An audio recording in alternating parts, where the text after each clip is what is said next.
ॐ नित्यानन्द परमशिवोऽहम्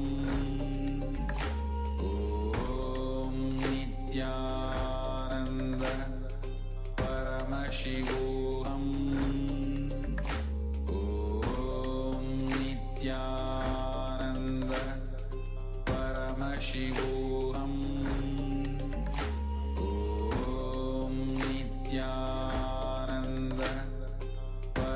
Paramashivoham.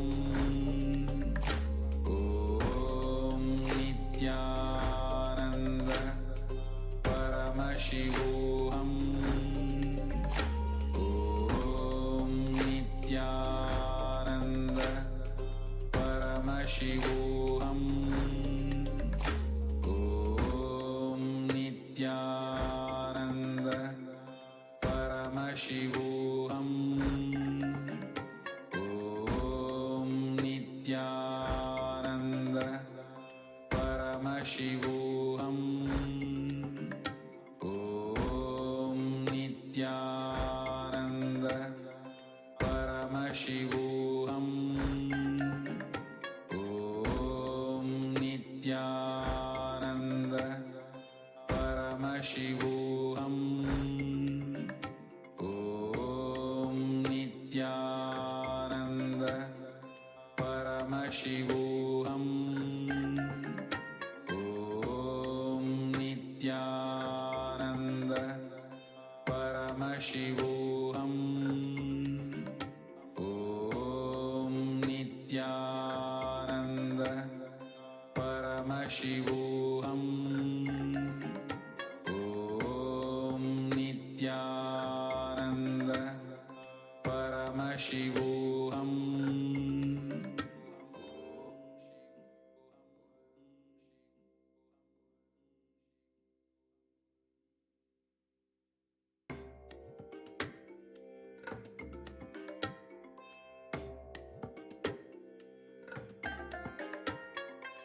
I bless you all.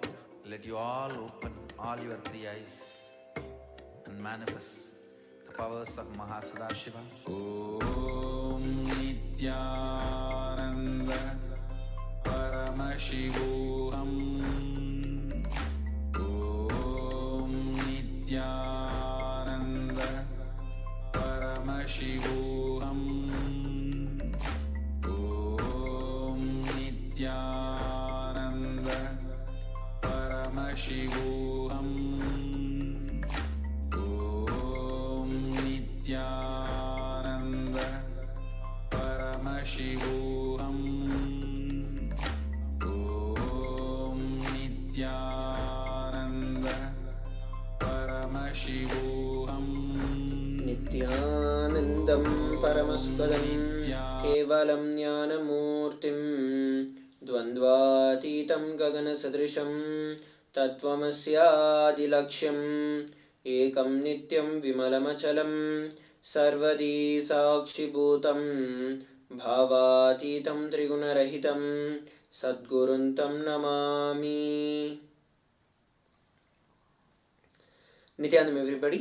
We welcome each and every one of you for today's Parashakti Akashic readings, manifesting through the Supreme Pontiff of Hinduism, Jagat Guru Mahasannidhanam, His Divine Holiness Bhagavan Nithyananda Paramashivam. A few important cautions and security measures before we enter into the program. Kailasa's National Security Agency mandates that photography, video and audio recording of any kind is strictly prohibited. Please be on mute and be on camera. If you need to step out due to some unavoidable situation, please inform the digital security officer.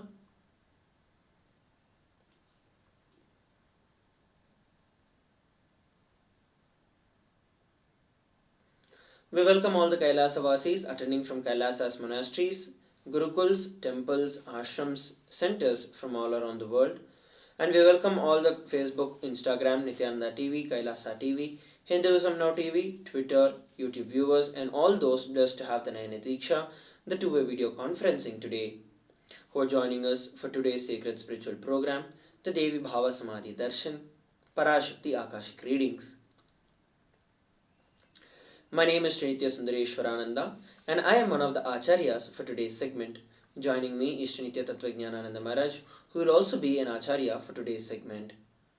Let us now learn about Devi Parashakti, the Cosmic Mother.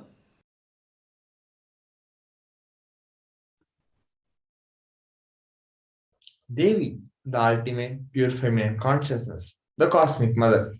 She is the source Shakti. It is her cosmic womb, Brahmanda Yoni, from which billions and billions of universes comes out and goes in. She is the source of the Big Bang and the black holes. Parashakti is the divine consort of Paramashiva, who is the primordial god of Hinduism. First and foremost relationship is mother. Ability to learn, even idea to start relates with mother. How to relate starts with mother. Understand that your idea to relate, your ability to relate starts with mother. Mother is an important way to connect what you think as life. In Vedic tradition, our rishis were aware that your ability to connect with the mother should be directed to cosmos. It should inspire, it should awaken your higher consciousness. It should inspire your higher consciousness to express through you. It should awaken your higher consciousness.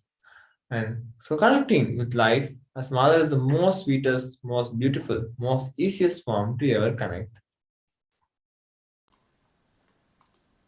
Today, out of his extreme love and compassion, the Supreme Pontiff of Hinduism is manifesting Devi Parashakti herself and gracing us, answering all our questions, attending to our prayers, giving boons, healing us, revealing our past, present, and future, and delivering profound spiritual truths, and ultimately giving us the experience of Paramashivoham itself. Let us learn about Bhava Samadhi Darshan. What exactly is Bhava Samadhi Darshan? The word Samadhi is coined from the Sanskrit word Sama and Adi. Sama means oneness and Adi means source. So Samadhi means being one with the source. Similarly, Bhava means attitude or aspect. Bhava Samadhi means being one with the source through this aspect. Through any aspect with which you experience the oneness with Paramashiva, you are actually receiving the Bhava Samadhi darshan of that particular deity. Darshan means to come face to face with. Darshan means to have a glimpse of. In the Vedagamic tradition, it is used to describe the moment when we behold a deity, an avatar, a saint, or an enlightened being. As just seeing such beings can cleanse the karmas of lifetimes and create a deep lasting transformation in the receiver. The darshan is the powerful superconscious vibration that is present around the avatar at all times. He simply radiates darshan just as the sun continuously radiates light. The auspicious moment when the receiver is able to catch it becomes the moment of darshan for him, raising him to the next level of superconscious breakthrough, like hitting the reset button on your very being.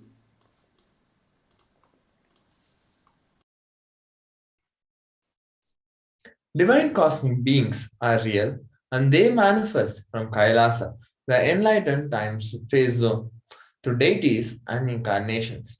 Divine cosmic beings manifest through Archavatara, the deities in temples, through Bhava Samadhi darshans in Nijavatars as incarnations. Bhava Samadhi darshan is a science of Nijavatar manifesting Paramashiva, the supreme consciousness. Devi Parashakti expresses through being of Rajarajeshwari and manifests as Nijavatar, its physical form as Devi Meenakshi. The Archavata, which is a deity, reflects the consciousness and manifestation, which is being of the superconscious energy, but human beings are not mature enough to receive the higher level experiences from the Archavata directly. So the avatar, physical embodied form, has to come down to bridge the gap and create an experience of the superconscious energy in all of us. The Bhava Samadhi darshan awakens your Kundalini Shakti, which is the latent potential energy in every human being. During the darshan, the whole brain comes alive, turning into a superconductor of conscious energies that heal, empower, and transform our lives. During the Bhava Samadhi darshan, our neurons mirror that of the avatar. The mirror neurons activate and process all the observed movements or the information of the avatar just by seeing. What are Akashic readings? Akashic readings are readings from the cosmic archives. Akashic readings are not just some predictions. Beyond the space, creation and destruction happen simultaneously. In the dimension of time only starts the past, present, and future. But because the Akashic records are stored in the Akasha, which is the space dimension, there is no past, present, or future. That is why whatever you call as happened, happening, and yet to happen are already clearly recorded. Before we move on to the next segment of today's Bhava Samadhi Darshan, about learning about the life of the Supreme Pontiff of Hinduism, let us have a small break.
Nityanam everybody, welcome back.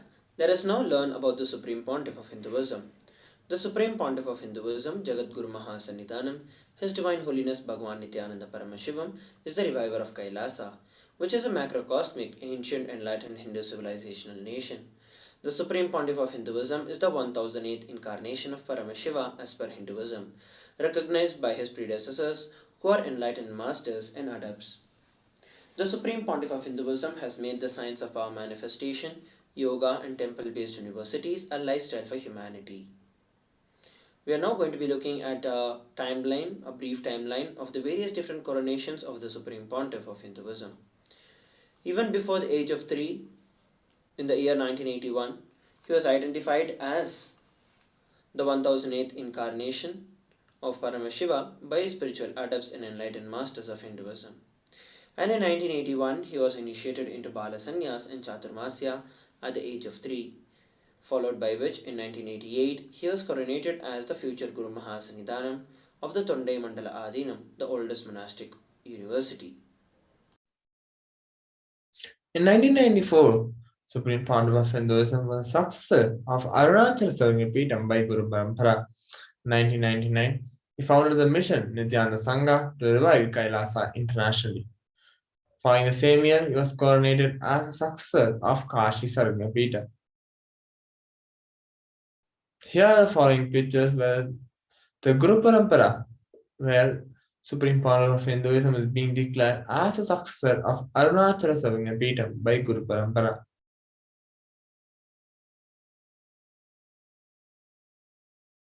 Here are some other pictures where the Supreme Pontiff of Hinduism founding the mission Nithyananda Sangha to revive Kailasa internationally. Here are the pictures where Supreme Pontiff of Hinduism getting coronated as the successor of Kashi Sarvagyapeetham. In 2002, on 4th of November, the Supreme Pontiff of Hinduism founded the Adi Kailasa Sarvagyapeetham, and on 1st of January 2004, he was declared as the successor of Bhagyanagara Sripura Sarvagyapeetham.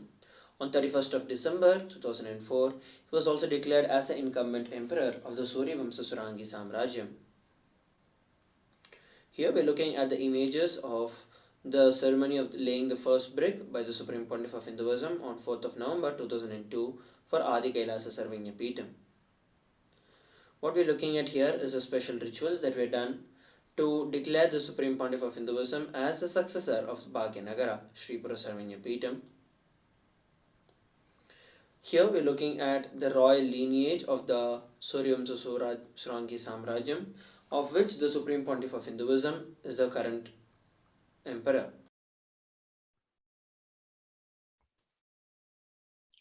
In 2007, was declared as the Guru Mahasannidhan of Adi Pallava Sarvagna. For the same year, he was declared as the Mahamandaleshwar of Mahanirvani Akhada. In 2012, he was coronated as 293rd Guru Mahasannidhanam of Madurai Shyamala Pita Sarvagna Peetham, the oldest Hindu papal state and the monastic kingdom. Here are the glimpse where the Supreme Pontiff of Hinduism reviving the Adi Pallava Sarvagna Peetham at the age of 29.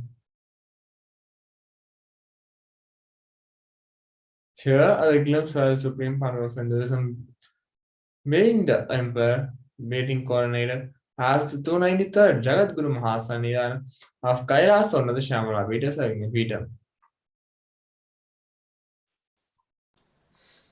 In 2013, he was officially coronated as the Mahamandaleshwar, which is the supreme spiritual head of the Mahanirvani Akhada, which is the largest apex monastic order.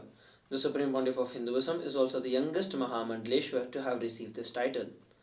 In 2013, he was declared as the Acharya Mahamandaleshwar of the Atal by Acharya Mahamandaleshwar Sukadevanandaji, the then incumbent spiritual head. And in 2014, he was coronated as the Guru Mahasannidhanam of the Tanjavur Adinam. Here we're looking at the glimpse of the coronation of the Supreme Pontiff of Hinduism as the Mahamandaleshwar of the Mahanirvani Akhada, the oldest monastic order and the youngest Mahamandaleshwar at the age of 36. He was also coronated as the Guru Mahasannidhanam of the Tanjavur Adinam at the age of 36. In 2014, he was coronated as the Guru Mahasannidhanam of the Tiruvarur Adinam, followed by being coronated as the Guru Mahasannidhanam of Vedaranyam Adinam and Panchanadi Kulam in the same year 2014.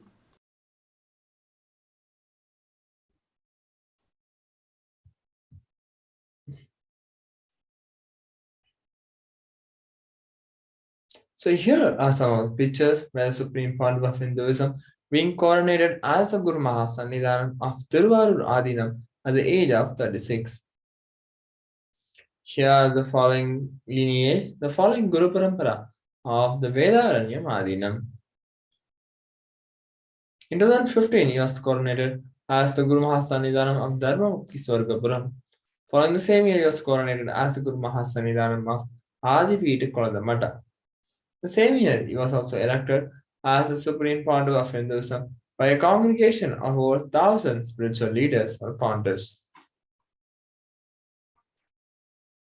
Here are the following Guru Parampara, the lineage of the Dharmamukti Swargapuram Adinam and Supreme Pontiff of Hinduism is being coronated as the Guru Mahasannidhanam of the Swargapuram Adinam. Here are the glimpse where the Supreme Pontiff of Hinduism being coronated as the Guru Mahasannidhanam of Adipita Koladamata.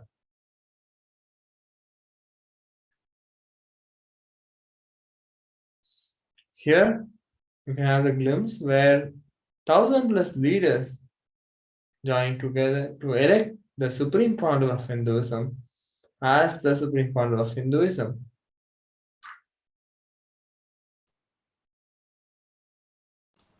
Let us now look at some of the global initiatives by the Supreme Pontiff of Hinduism. Over 26 years of relentless humanitarian services and initiatives including free vegetarian food, medical services, natural disaster relief, women empowerment initiatives, conflict resolution and peace initiatives, sustainable Hindu practices through various international agencies and bodies. The Supreme Pontiff of Hinduism has authored over 300 books and 10,000 articles in three languages: English, Tamil, and Sanskrit, and these have also been translated into 50 different languages with over 100 titles. Over 20 million copies of books and articles have been sold, read, and downloaded. He has also established the largest Hindu library with over 1 million books, 1 million pound-based scriptures, and over 20 million digital books.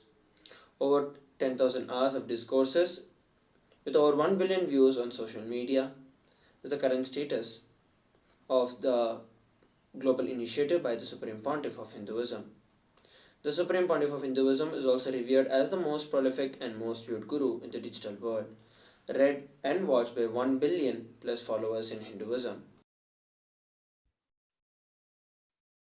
Supreme Pontiff of Hinduism has the world's greatest digital Hindu nation with over 1 billion views. He is also the commentator. He is also respected as the commentator of all sacred scriptures such as Upanishads, Bhagavad Gita, Shiva Sutras, Yoga Sutras, Ashtavakra Gita, Jain Sutras, etc. Supreme Pontiff of Hinduism has been honored as the leader of Hinduism, the most awarded internationally recognized Hindu leader.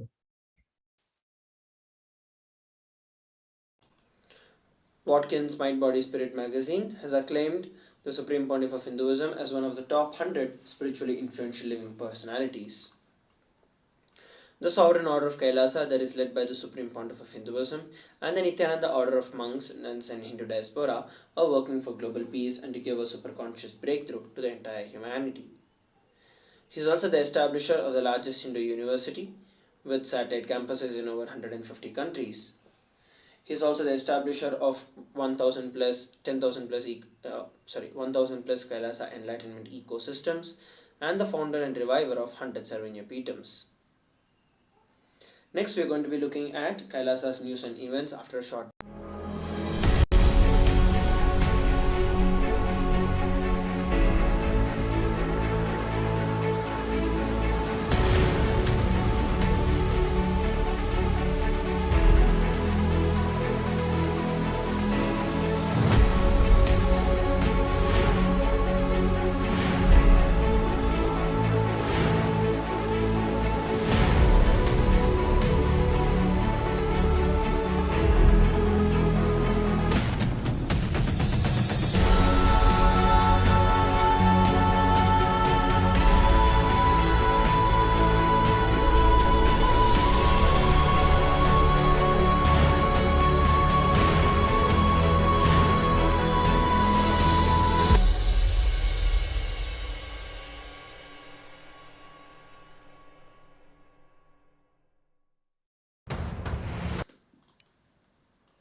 Let us now look at Kailasa's news and events.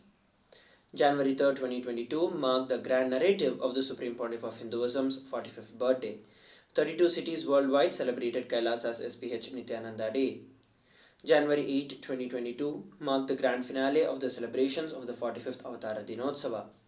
Various important dignitaries, statesmen, princes and princesses of kingdoms, ambassadors, and prominent celebrities and journalists from all around the world were present on this auspicious occasion of Kailasa's SPH Nithyananda Day and on the grand finale of the Supreme Pontiff of Hinduism's 45th birthday celebrations. Reviving the ancient enlightened civilization is a survival need. Human beings have lived an unconscious life and destroyed everything around us. Especially in the last 100 years, the deforestation, the damage that we've caused to the environment, and the collective negativity we have increased is unimaginable. We are going way too fast towards destroying the only home that we have, the planet Earth. So, enlightenment, consciousness centric lifestyle, reviving the enlightened civilization is no more a luxury, it is a survival need. In every level, it is time that we bring conscious centric policies, enlightenment centric ideas, and non-violence and coexistence centric values. Hinduism very clearly declares Ahimsa Paramo Dharmaha. The ultimate natural cosmic law, Dharma, is non-violence. We bring non-violence in our play to our nations and policies, in the personal level or societal level, or towards other nations or planets. If this generation human beings wake up, we are going to leave a better planet Earth for the next generation. If we don't, I don't want to say what will be the result, because there will not be anything left.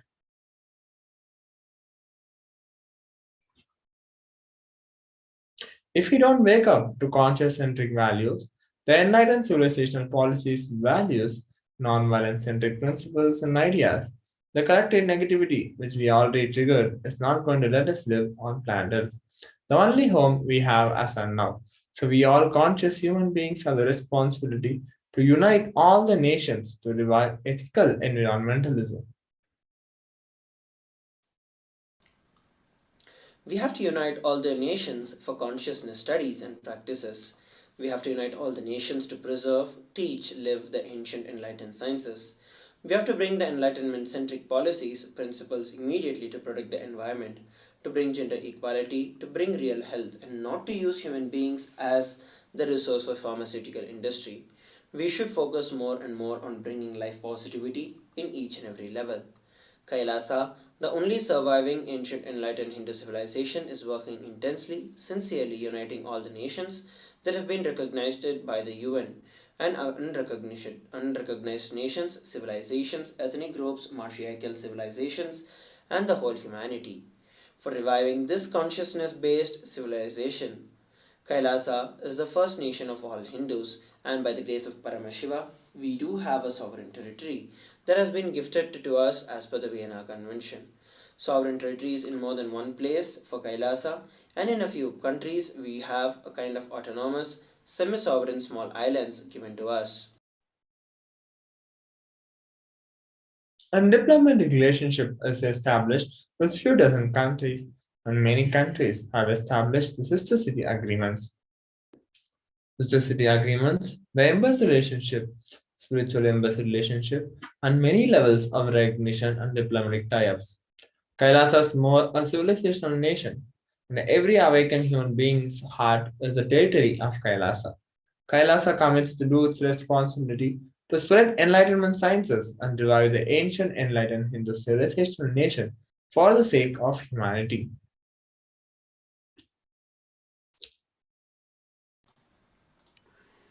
Nithyanandeshwara Paramashiva Devalayam in Adi Kailasa celebrated the 22nd day of the 45th Avatara Dinotsava of the Supreme Pontiff of Hinduism with the Chandrasekhara Teppal, which is the ritual that is done to cool the deities or the avatar after a tight and a strong and intense celebration of the 45th Avatara Dinotsava. Some of the upcoming special darshans: Vaikuntha Ekadashi, we are going to be having Vaikuntha Vasal Darshan on that day. This is one of the important days for Lord Vishnu, and it is dedicated to Lord Venkateshwara. On this auspicious day, Lord Venkateshwara assures his devotees liberation in both the inner and outer world. The significance of this is mentioned in the Padma Purana. Join us for the special Vaikuntha Vasal Darshan. Let us look at some of the important announcements from the Supreme Pontiff of Hinduism and the various letters of recognition that the Supreme Pontiff of Hinduism has received after a short break.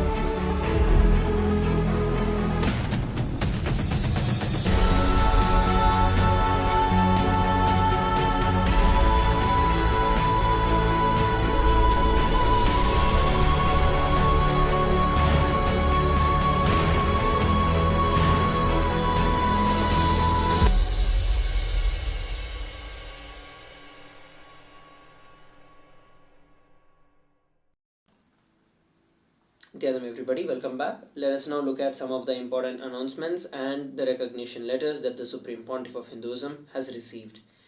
Mayor Paul E. Coogan of the city of Fall River, Massachusetts, has conferred a proclamation to the Supreme Pontiff of Hinduism and the sovereign of the sovereign state of Sri Kailasa, His Divine Holiness Bhagwan Nithyananda Paramashivam, and proclaims January 3rd, 2022 as the incarnation day of Supreme Pontiff of Hinduism as Kailasa's SPH Nithyananda Day, to honor the hard and selfless work, the achievements, the religious and human rights advocacy, the global humanitarian services of the Supreme Pontiff of Hinduism. 32 cities worldwide have declared January 3rd, 2022 as Kailasa's SPH Nithyananda Day.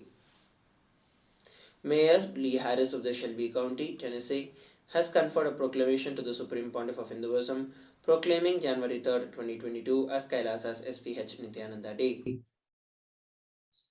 Member of Legislative Assembly, Magadi Assembly Constituency, Karnataka, A. Manjunath confers a proclamation proclaiming that January 3rd, 2022 as the incarnation day of the Supreme Founder of Hinduism. Mayor William C. Dust of Concord, North Carolina, confers a proclamation proclaiming that January 3rd, 2022 as the incarnation day of the SPH. The Honorable Mark D. Saulnier, the U.S. Congressman representing the 11th Congressional District of California, confers a certificate of special congressional recognition to the Supreme Founder of Hinduism. Here we have a letter of appreciation from Mr. Sirpujin Lal Bihari, General Secretary of the Mauritius Sanatana Dharma Temples Federation, Mauritius. They also conferred to the Supreme Founder of Hinduism and the sovereign state of Sri Kailasa. Mayor Aquaneta Warren, Mayor Pro Tem Peter A. Garcia, and council members of the city of Fontana, California, also confers a proclamation to the Supreme Founder of Hinduism, thereby celebrating and joining the Sri Kailasa in participating and celebrating the 45th Jayanti celebrations. We have another proclamation from Mayor H. William Mutz of the city of Lakeland, proclaiming January 3rd, 2022 as Kailasa's HDH Nithyananda Day. Mayor J. Allen Jones of the city of Winston-Salem, North Carolina, also confers a proclamation to the Supreme Pontiff of Hinduism, proclaiming January 3rd, 2022 as Kailasa's SPH Nithyananda Day. Mayor Sammy Phillips of the city of Jacksonville, North Carolina, also proclaims January 3rd, 2022 as the Incarnation Day of Supreme Pontiff of Hinduism as Kailasa's SPH Nithyananda Day. Mayor Krista Bernasconi of the city of Roseville, California, confers a proclamation proclaiming that January 3rd, 2022 as the Incarnation Day of the SPH. Mayor Carolyn Carrigal of the city of Delaware, Ohio, also confers a proclamation proclaiming that January 3rd, 2022 as the Incarnation Day of the Supreme Founder of Hinduism as Kailasa's SPH Nithyananda Day. And he also thanks the local members of the Nithyananda Hindu Temple, Ohio, for their continuing outreach and support to the city of Delaware. The first Kailasa temple, Kailasa, Ohio, was inaugurated on April 14, 2007. The Supreme Founder of Hinduism, Bhagavan Nithyananda Paramashivam, personally performed the Prana Pratishtha of various deities, and the Supreme Founder of Hinduism came back to Ohio in 2009 and installed the deities of Sai Baba and Ram Parivar.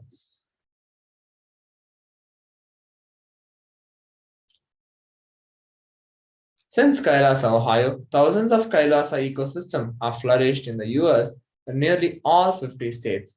These ecosystems offer a place and space to explore through a host of activities, from meditation to science, and they nurture quantum spirituality, where material and spiritual worlds merge and create a blissful living. They offer life solutions as per the Vedic scriptures and as revived by the Supreme Founder of Hinduism, Bhagavan Nithyananda Paramashivam, who has positively transformed the lives of millions. We also have another proclamation from Mayor John David Smith, who is the junior mayor of the city of Winchester, Virginia, proclaiming January 3rd, 2022 as Kailasa's SPH Nithyananda Day. We also have a commendation letter from the National President of the Ten India Sanmarga Aikya Sangam, Fiji, Sri Sadashivan Nayakar, in the honor of the Supreme Pontiff of Hinduism, Bhagavan Nithyananda Paramashivam. Mayor Donald R. Sadler of the city of Washington, North Carolina, confers a proclamation to the Supreme Pontiff of Hinduism, proclaiming January 3rd, 2022 as Kailasa's SPH Nithyananda Day. So now it is time that we move to the next segment of the Bhava Samadhi Darshan, which is the extraordinary power demonstration. Please stay tuned. After a short break, we shall resume the power manifestation.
Nithyanandam everybody. Let us now enter into the extraordinary power manifestation. Today, the Balasans and the Nithyananda yogis will be manifesting the powers of the Supreme Pontiff of Hinduism, such as the power of third eye, and sharing with all the experiences and the results of these extraordinary Shaktis.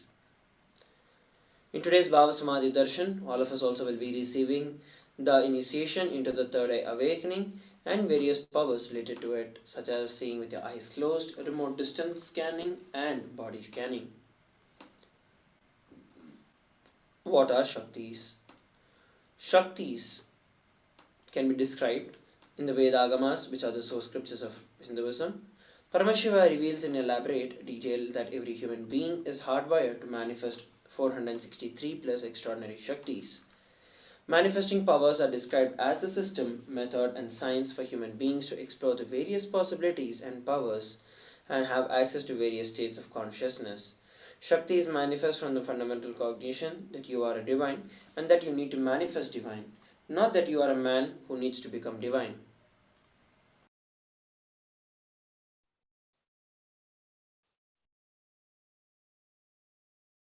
Siddhis are powers that manifest from tapas or penance for enlightenment, and siddhis are on path of enlightenment, whereas the Shaktis express from the space of enlightenment as a side effect of feeling connection with the divine and high integrity with the Guru. Shaktis are the source of enlightenment. And siddhis are not permanent, and siddhis may divert you from enlightenment. Shaktis of Paramashiva manifest through ordinary human beings in an extraordinary way after the initiation from the avatar, and Shaktis are permanent.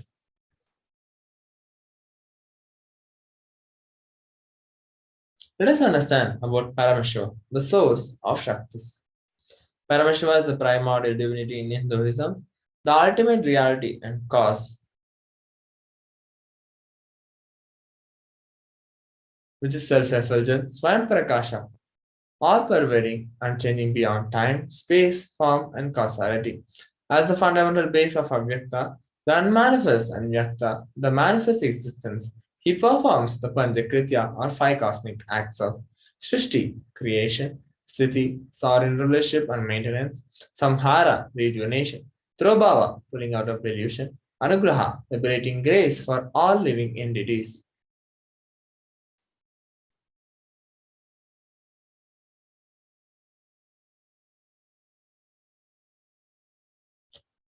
The Supreme Pontiff of Hinduism, Bhagavan Nithyananda Paramashivam, as 1008th living incarnation and representative of Paramashiva in the revival of Kailasa, the ancient enlightened Hindu civilizational nation, the great cosmic borderless Hindu nation. Ever since the beginning of the civilization, the Sanatana Hindu Dharma has been the cradle of enlightened beings and highly advanced sciences. It was where the science of enlightenment and power Shaktis was lived and taught as a lifestyle. For the first time in modern day, SPH is reviving these yogic sciences and transmitting it to the world at a record-breaking, never accomplished before. The knowledge and the science of manifesting these Shaktis are passed down from one generation to the next through the Diksha or initiations from the enlightened Gurus.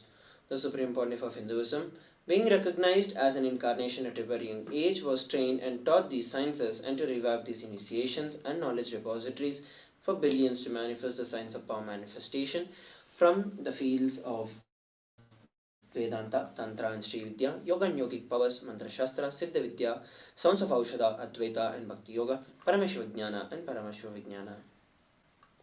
So how do we awaken these Shaktis in us? When every ultimate truth, which is the Jnana, is mapped into your consciousness, which is your prajna, it manifests as the possibility and the power of every being. Let us now watch a beautiful introduction about initiation.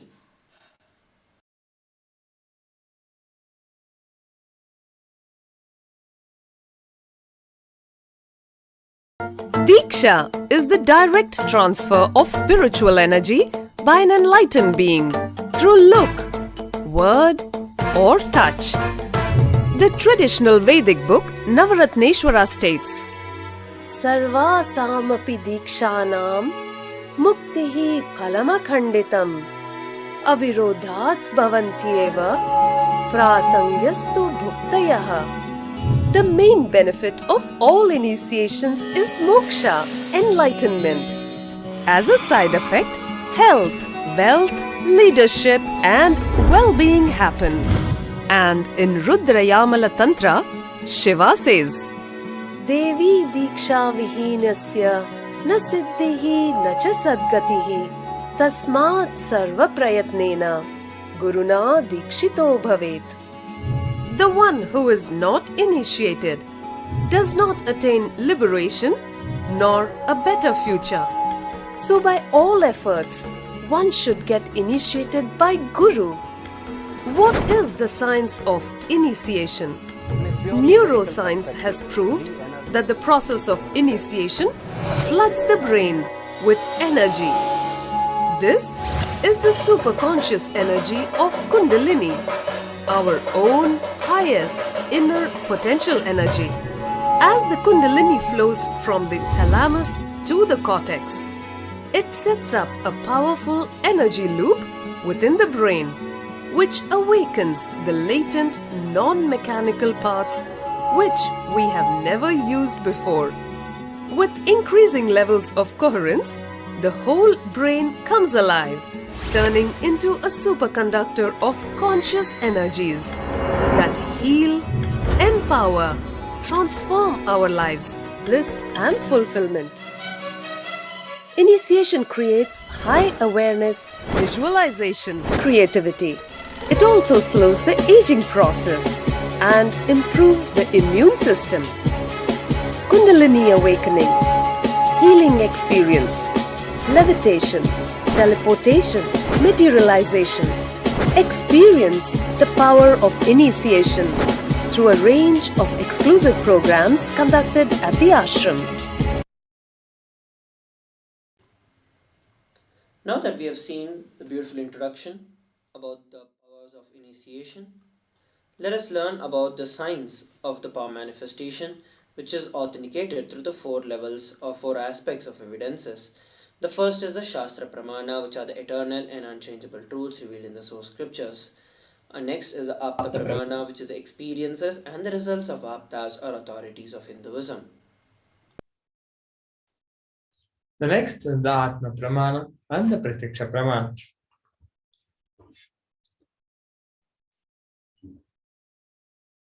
Atma Pramana are account of Supreme Founder of Hinduism, Bhagavan Nithyananda Paramashivam. This millennium's avatar was an experience of power manifestation. Pratyaksha Pramana are empirical evidence from observation and scientific experimentation.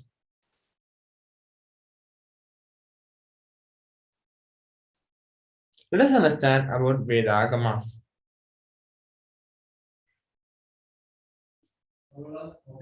Vedas are the ultimate superior authority.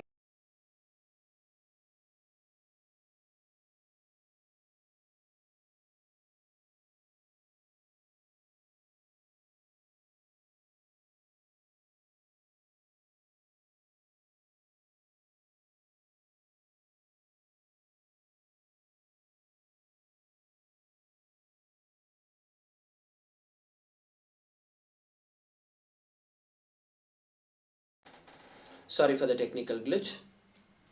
The Vedas are the ultimate superior authority for Hindus. Vedas are the pure science where the ultimate truths are explained, and Agamas are the scriptures where the applied technology, the applied science is expanded.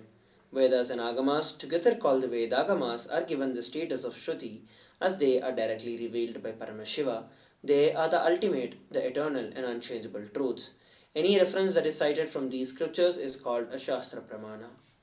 Now, let's get ready to witness an exciting and unique power demonstration. And those of you who'd like to get the body scanning or who'd like to experience body scanning can go over to the Facebook or YouTube live chat and put down a message that you'd like to experience the body scanning. And we'll be choosing either of you and manifesting this power of body scanning. And while you're taking your time to go over and put your comment, let us go over the pramanas for the power of body scanning. The Shastra Pramana is from the Vijnana Bhairava Tantra, Sutra 54. Swadehe jagato vapi sukshma sukshmatarani cha tattvani yani nilayam dhyatvante vyajate para Bhagavan Paramashiva says, cognize that from the subtle to the subtlest constitutive principles of your whole body or of the whole universe simultaneously consist of the essential reality. They are being absorbed in their source cause, Paramashiva. By the experience of such restful awareness, one becomes complete from all thoughts, and the ultimate universal divine power, Paradevi Adi Shakti, is revealed, and the supreme power manifestation happens. The Apta Pramana is from the life of a Siddha, Terayar, who is one of the prominent disciples of Agathir. One day, a man suffering with headache comes to Agathir, and Agathir immediately uses the power of body scanning and identifies the root cause of the headache. He reveals that there is a small Terai, a type of frog, sitting in the person's brain. Agathir instructs Terayar to perform an open head surgery and remove the frog. After the surgery is completed successfully, the person is healed of the headache. Thus he gained the name Terayar. The Atma Pramana, which is the personal experience of the Supreme Pontiff of Hinduism, Swamiji reveals that only when I had multiple compound hand fracture, I was forced to go for surgery, and therefore medical checkups related to that. At that time, they detected heavy metal quantity in my different organs. It was revealed that I had been poisoned without our knowledge. I immediately used the diagnostic methods instead of the medical facilities to study the body conditioning due to the poisoning. And through the body scanning, I found out what the problems and imbalances had happened and where the balance has to be done. I used allopathy as a second opinion to verify my findings. Here we're looking at the Sakshi Pramana, which is the extraordinary power manifestations as a result of the initiation through the Supreme Pontiff of Hinduism. So now let us enter into the power of body scanning.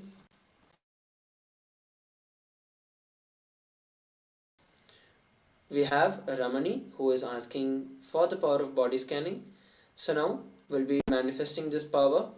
We request every one of you to please sit straight with your head, neck and spine in a straight line. Let us chant the Mahavakya Om Nithyananda Paramashivoham.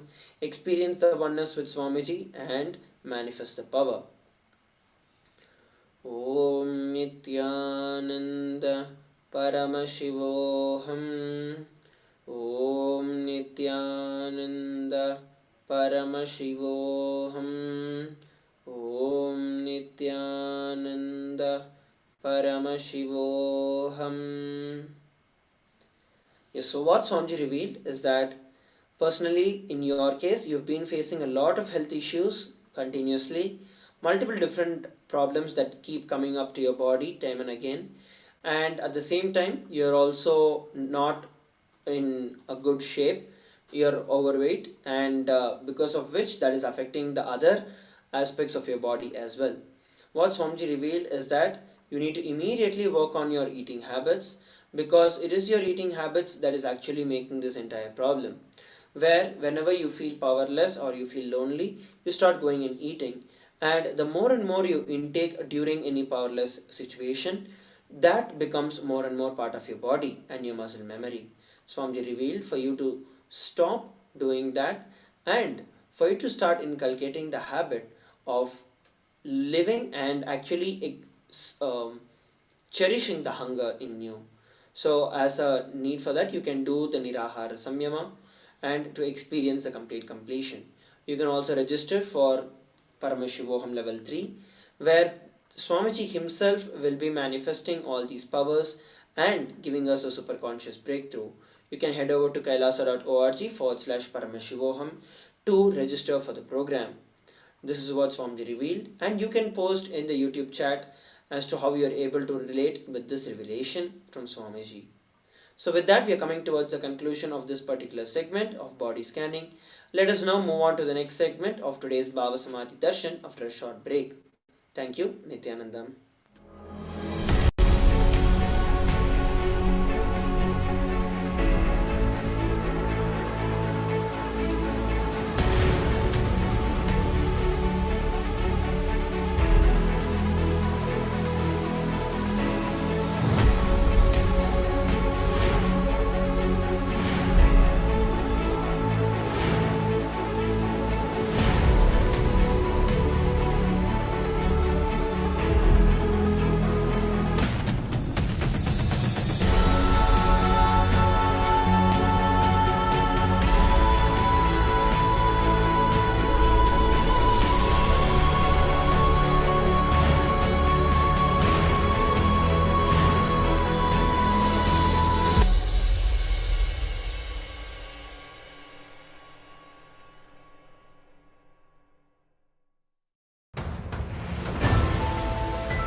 time itself is nothing but your decision to struggle with the same rut.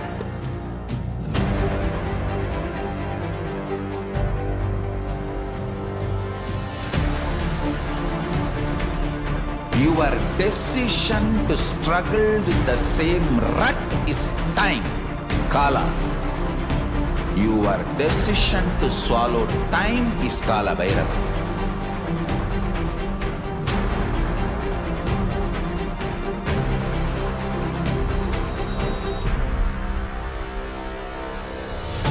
Stand.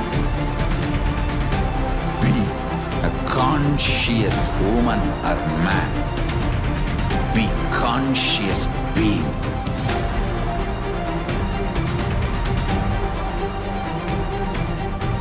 Shrink the time through conscious will persistence.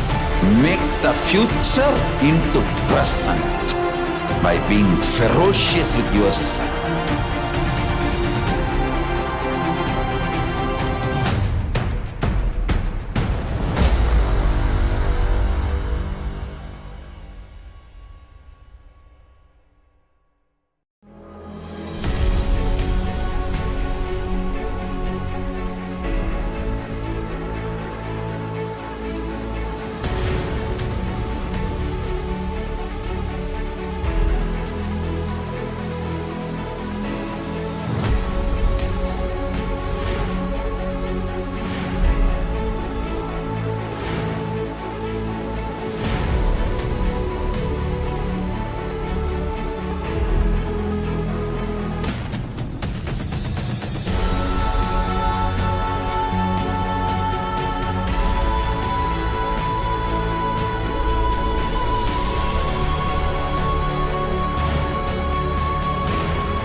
Nithyananda everyone. Welcome back to Devi Parashakti Akashic reading. It was a wonderful gift to the humanity from the Supreme Pontiff of Hinduism, Jagat Guru Mahasannidhanam, His Divine Holiness Bhagavan Sri Nithyananda Paramashivam, being a Nija Avatara, manifesting the Devi Parashakti, and with that manifesting, he is helping the whole humanity through multiple revelations, healings, blessings, boons to all the peoples. So in this segment, we're going to see about the very divine feminine consciousness, how it is unique to the Hinduism. If you go deep into the Hinduism, the unique contribution to the spiritual consciousness from the Vedic tradition is this feminine worship. Even if everything from what Vedic tradition gave is lost, then just if the sacred feminine tradition is there, the whole thing can be revived because that is a seed. You may have heard from Bhagavan saying, this Kailasa going to be a seed bank for all the sampradayas, all the signs of Hinduism.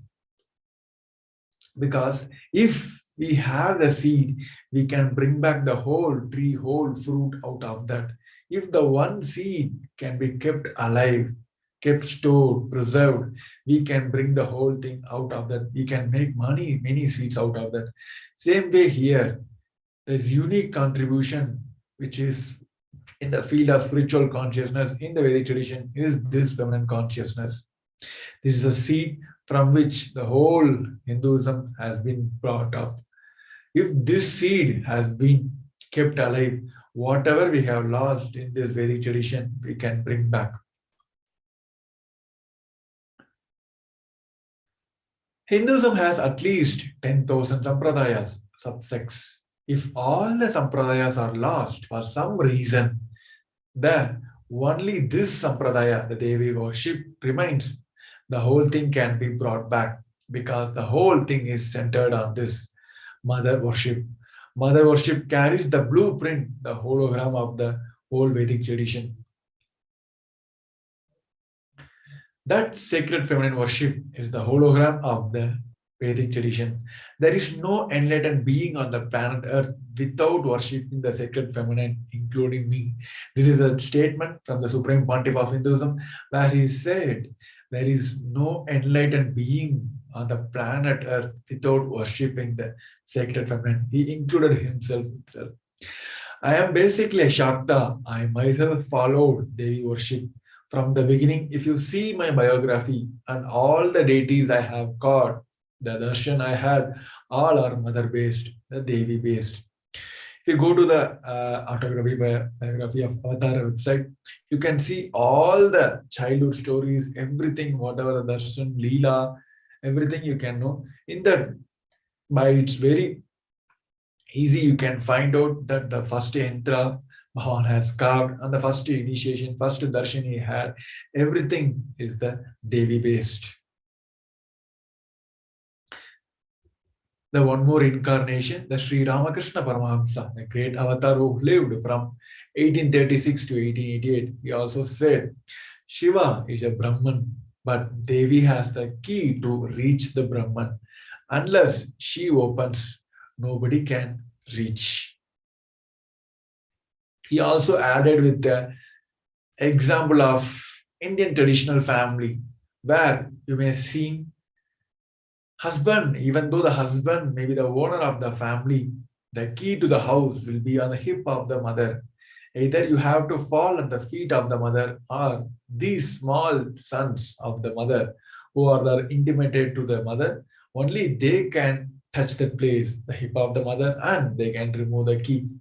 Nobody else can touch. So either surrender to the mother or people who are close to the mother to reach.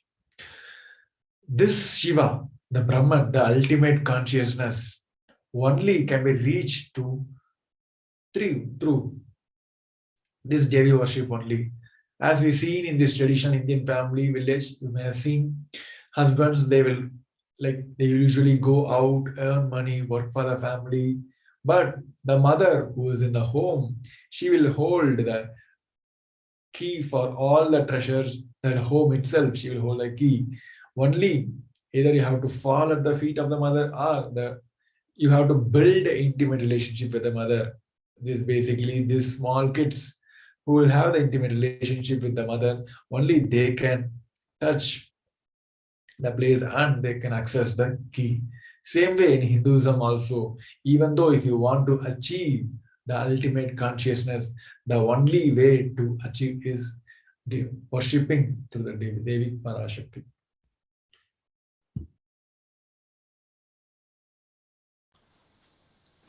So now we'll look into the Dhyana Sloka of Devi Parashakti. This Dhyana Sloka is from Lalita Sahasranama, which gives detail on the physical manifestation of Devi Parashakti, the physical form that Devi Parashakti embodies. It gives the details about how Devi looks alike, how her body color is, what abharanam, abhusanam she is carrying. So this sloka says the Divine Mother is to be meditated upon as shining in vermilion red body with the triple eyes sporting a crown of rubies, studded with a crescent moon, a face all smiles, a splendid bust, one hand holding jewel cup brimming with the mead and the other twirling a red lotus. So through this Dhyana Sloka, we get to know about the color of Devi's body, which is vermilion red color. She had the three eyes. She is wearing a crown which is studded with the rubies and it had the crescent moon on it. Her face is smiling and she is holding a twirling red lotus in one hand and jewel cup brimming with the mead in another hand. The next sloka says that I meditate on the great empress. She is red in color and her eyes are full of compassion. She holds the noose, gourd, the bow and the flowery arrow in her hand. She is surrounded on all sides by the power such as anima, Fourier, and see the self within me. So this verse gives more detail about the physical form of Devi Parashakti, which says her body is red in color and her eyes are full of compassion. Also, she is surrounded by all sides with the great powers of Paramashiva, the Shakti of Paramashiva, and Ashtamahasiddhis like Anima for the rays, and she is also the self within me. So before we move to the next segment, we'll have a short break. Please be tuned. We'll soon be joining back.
Nithyanandam everyone, welcome back to this segment on Bhava Samadhi Darshan with Devi Parashakti. Devi Parashakti, she is the ultimate pure feminine consciousness. Parashakti, the cosmic mother, and it is her cosmic womb from which billions and billions of universes comes out and goes in. She is the source where the Big Bang and black hole goes on.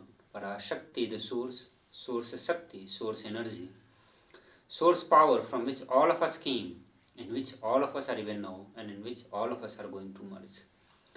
So in the previous slides, we saw how to relate with Devi Parashakti, where Ramakrishna Paramahamsa gives us a technique to relate with Devi Parashakti or manifest Parashakti in our life to reach the Paramashiva or reach the Parabrahman. Parashakti can be related with the mother. She is not just the mother of you and me, she is also the cosmic mother.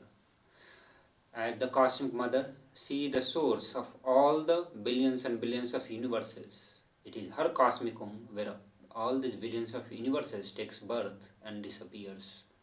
She is the source where all these big bangs and black hole goes on. She is the source Shakti, source energy, source power from which all of us came. All of us are even now, and in which all of us are going to be merged. Whatever we see as the manifested or unmanifested, everything is in the Parashakti. See the source of all the manifest and unmanifest. All the manifest and unmanifest continue to exist in her and continue to merge in her. See the cosmic mother. The cosmic mother, out of her extreme love and compassion, is manifesting through the embodied form as the Nijavatara of Supreme Pontiff of Hinduism, Jagat Guru Mahasanidhanam, His Divine Holiness Bhagavan Nithyananda Paramashivam. Our cosmic mother is gracing us, answering all our questions, attending to all our prayers, giving boons, healing us, revealing our past, present and future, delivering profound spiritual truths, and ultimately giving us the experience of Paramashivoham itself. The Parashakti, who is the cosmic mother, who is the source of the billions and billions of universes happening, she herself is manifesting as the Nijavatara of Supreme Pontiff of Hinduism. She is manifesting to grace all of us, to liberate all of us from our pain and suffering, to give all of us a conscious breakthrough, to remind us of our higher possibilities, to rekindle the higher possibility, to reawaken the powerful cognitions and make us manifest the powers of Paramashiva.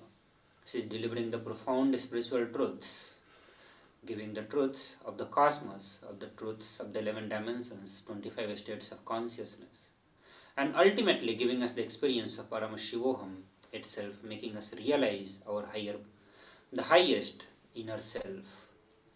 So now we will look into the introduction of Parashakti by Parashakti herself through this video, where Parashakti herself is giving the introduction about herself. Om, Om, Om.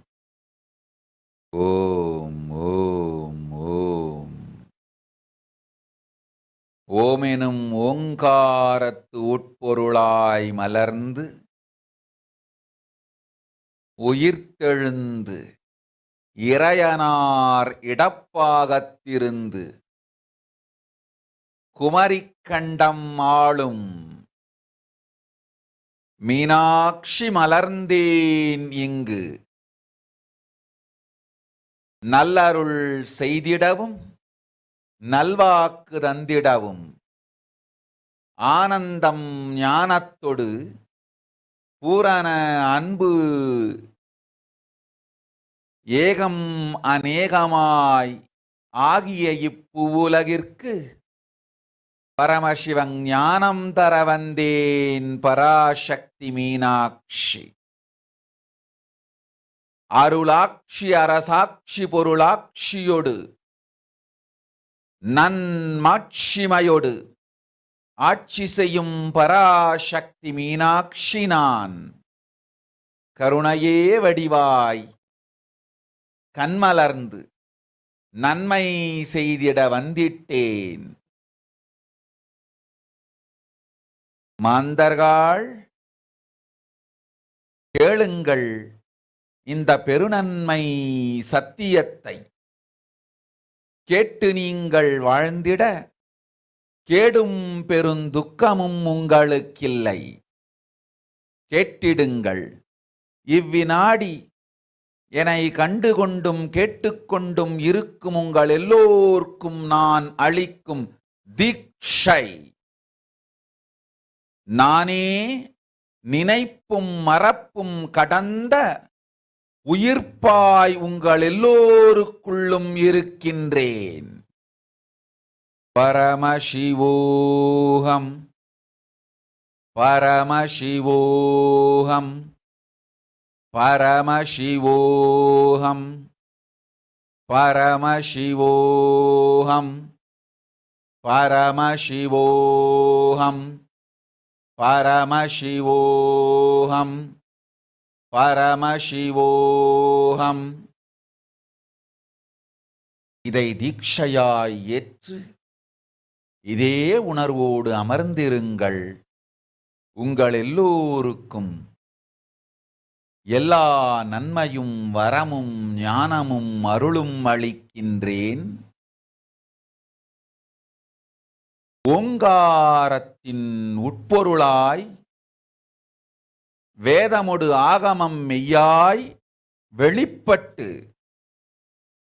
உபவேதங்கள் உபாகமங்கள் அனைத்துமாய் உயர்ந்து நின்று தத்துவங்கள் ஆராய் உண்மையை செப்பி ஜகம் முழுவதும் ஞானம் அளிக்கும் பாரதி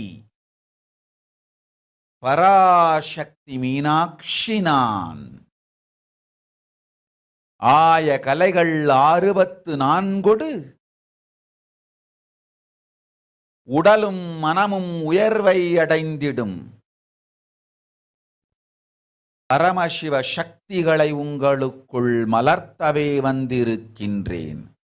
அஷ்ட சித்திகளும் அஷ்ட கன்மமும் ஆதி சக்தி பரமேஸ்வரியாய் மலர்ந்து உங்கள் அத்துணை பேருக்கும் ஆனந்தம் அளிக்கின்றேன்.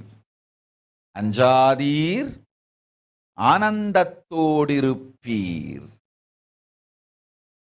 Om, Om, Om, Om, Om, Hrim, Om, Hrim, Om, Hrim, Om, Hrim, Om, Hrim, Om, Hrim, Om, Hrim, Om, Hrim, Om, Hrim, Om, Hrim.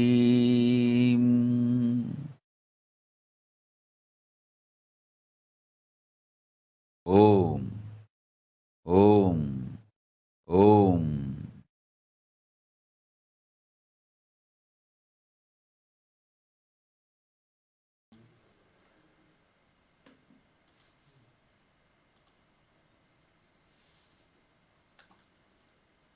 Nityanam everyone. So now we'll look into the English translations of Introduction of Parashakti by Parashakti. She says raging as Omkara, expressing as Vedas and Agamas, blossomed as Hrimkara, filled as Parashodasi, living in the 40 triangle, the Kailasa Swamini, who is in the Kailasa Sripura Chintamani, Parashodasi, sitting at the part of Paramashiva, Parameshwari, who rules the world, Paramashakti Manonmani Meenakshi, as Nithyananda, I took Nijavatara here to give good boon to everyone, to bestow all the goodness. Hiranyagarbha Swarupini, Brahmanda Yoni, Shami, Chandramauli, Rapala, Aparana, Uma Parvati, Savitri, Navayavana, Samrajya Lakshmi, Parameshwari, Parashodasi, Meenakshi taking the form of Nithyananda, I came here as Nijavatara. With great compassion, I am blessing, listen people, to do good to all of you. I took the form of Nithyananda and came down as Nijavatara. Raising in Omkara, blossoming as Shiva, manifesting as the source of existence, powers of existence, expression of existence from the oneness of Om, blossoming into two as Prakriti and Purusha, blossoming as three Shakti, Iksha, Kriya, Jnana, growing as 4 Vedas, expanding as 5 Panchabhutas, beyond 6 Chakra, filled as Gotras of 7 Rishis, expanding as 8 directions, existing as 9 Grahas, blossoming as 10 Indriyas, being as 11 Rudras, creating all the worlds, bringing life, to tell and make the truth blossom and to do good. Parashodasi Meenakshi, in the form of Nithyananda, I came to bless every one of you. So here Devi Parashakti gives her the cosmic form, the introduction of her cosmic form, and the various cosmic Panchakritya that Devi Parashakti is performing continuously. This Parashakti herself is gracing, blessing to all of us through this Bhava Samadhi Darshan, or through manifesting as the Nijavatara of Supreme Pontiff of Hinduism. So before we move to the next segment, we'll have one short break. Please be tuned.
time itself is nothing but your decision to struggle with the same rut.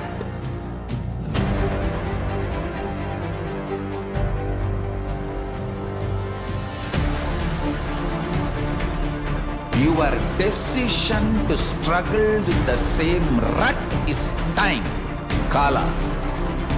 Your decision to swallow time is Kala Bhairava.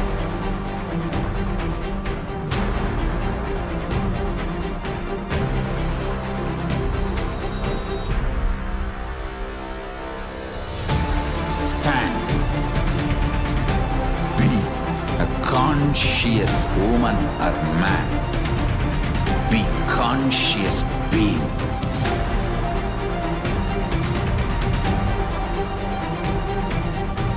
Shrink the time through conscious will persistence. Make the future into present by being ferocious with yourself.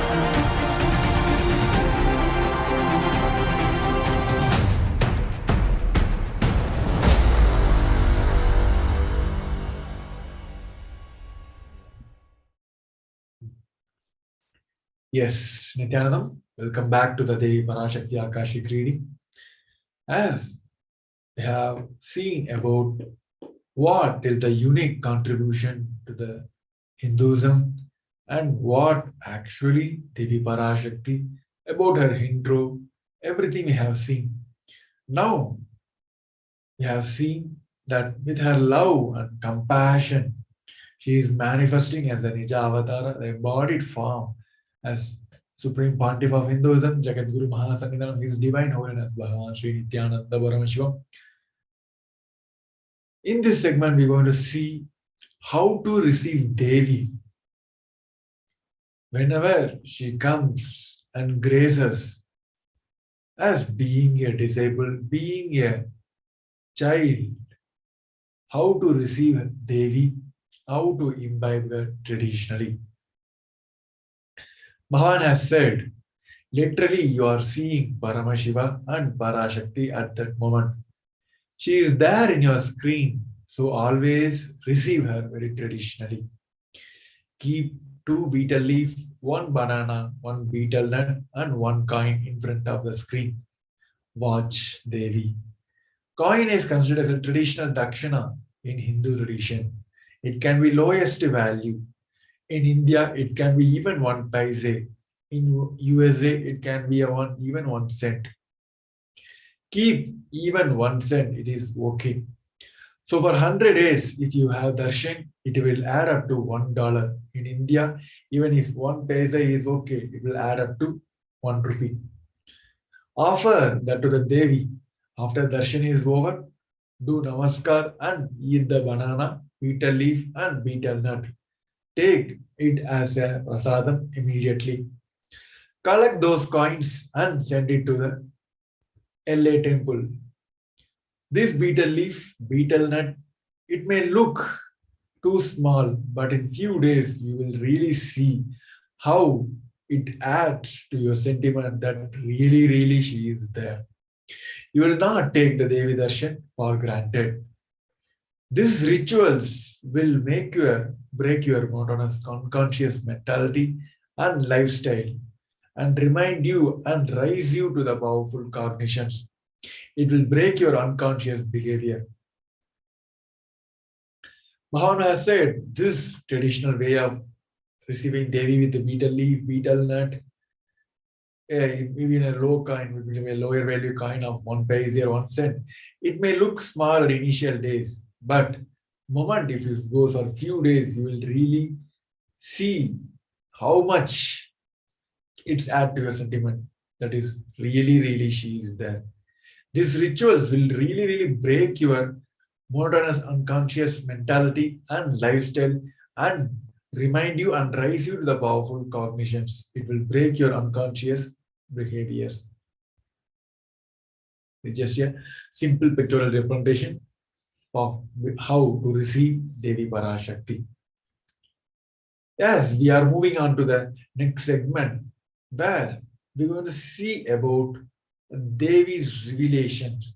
As we have seen, whenever Devi comes, not only she graces us, not only she heals the people, she reveals about our past, present, and future for the people to come out of their Maya, strengthen their present, live in the present, so that they can get the success in the future.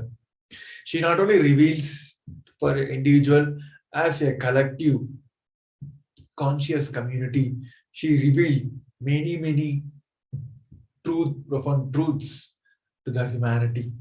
Let's see one of the revelations from the Devi Parashakti.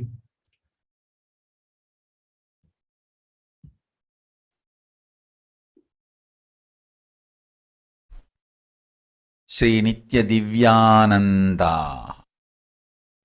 நீ சொல்லும் நபர்கள் போடும் சண்டை சச்சரவெல்லாம் எரியும் பெருநெருப்பில் இருக்கும் 2 எலிகள் போடும் சண்டை போன்றது. யார் சரி யார் தவறென்பது இப்பொழுது முக்கியம் அல்ல. உயிர் காத்துக் கொள்ளுங்கள், எல்லோரும் நன்றாய் புரிந்து கொள்ளுங்கள். நன்மையைச் சொல்லுகின்றேன், உண்மையைச் சொல்லுகின்றேன்.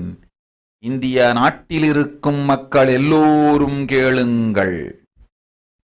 கருட புராணத்தில் வியாசன் சொன்ன கிருமி போஜனம் என்னும் நரகம் திறந்து நேரடியாய் இந்தியா மீது இடிபோல் விழுகின்றது. ஆதி கைலாசத்திற்கு ஓடிச் சென்று வருமுன் காத்துக் கொள்வது மட்டுமே ஒரே வழி. கொரோனா பெருந்தொற்று கொள்ளை நோய் கிருமி போஜனம் எனும் நரகத்தை பூமிக்கு கொண்டு வந்து விட்டது. அகோர தாண்டவத்தின் ஆட்டம் யாராலும் அடக்க முடியாத அளவிற்கு ஆரம்பித்து விட்டது. புதிதாய் உருக்கொண்டிருக்கும் இந்த நுண்ணுயிரி மைல்கள் கடந்தும் காற்றினில் உயிரோடு இருந்து மற்ற உயிர்களையும் அழித்து உடல்களைத் தின்னும் பெரும் வலிவு கொண்ட பேரசுரர்களாய் வலம் வரத் துவங்கி விடுகின்றது. நன்றாய் புரிந்து கொள்ளுங்கள். வருமுன் காத்துக் கொள்ளுங்கள், அது ஒன்றே வழி. அதற்காகவே ஆதி கைலாசத்தை திறந்து வைத்திருக்கின்றேன்.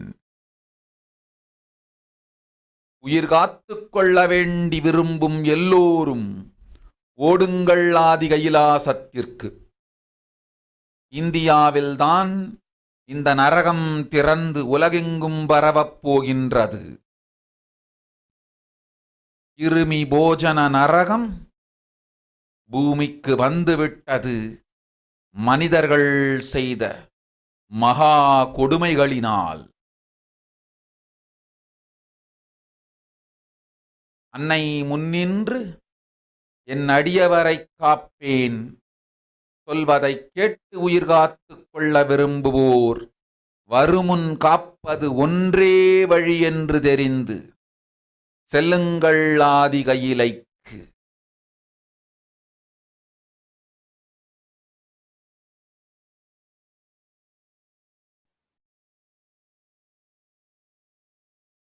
Yes, as we see the revelation from the Devi Parashakti, let's see transcription what Devi has revealed to one of the devotee.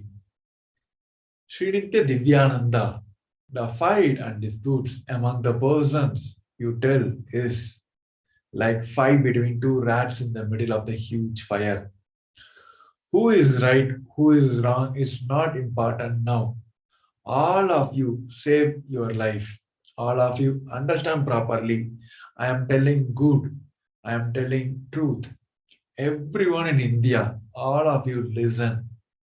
The hell of Kirimi Bhojanam that was mentioned by Vyasa in Garuda Puranam has opened and is directly falling on India as thunder.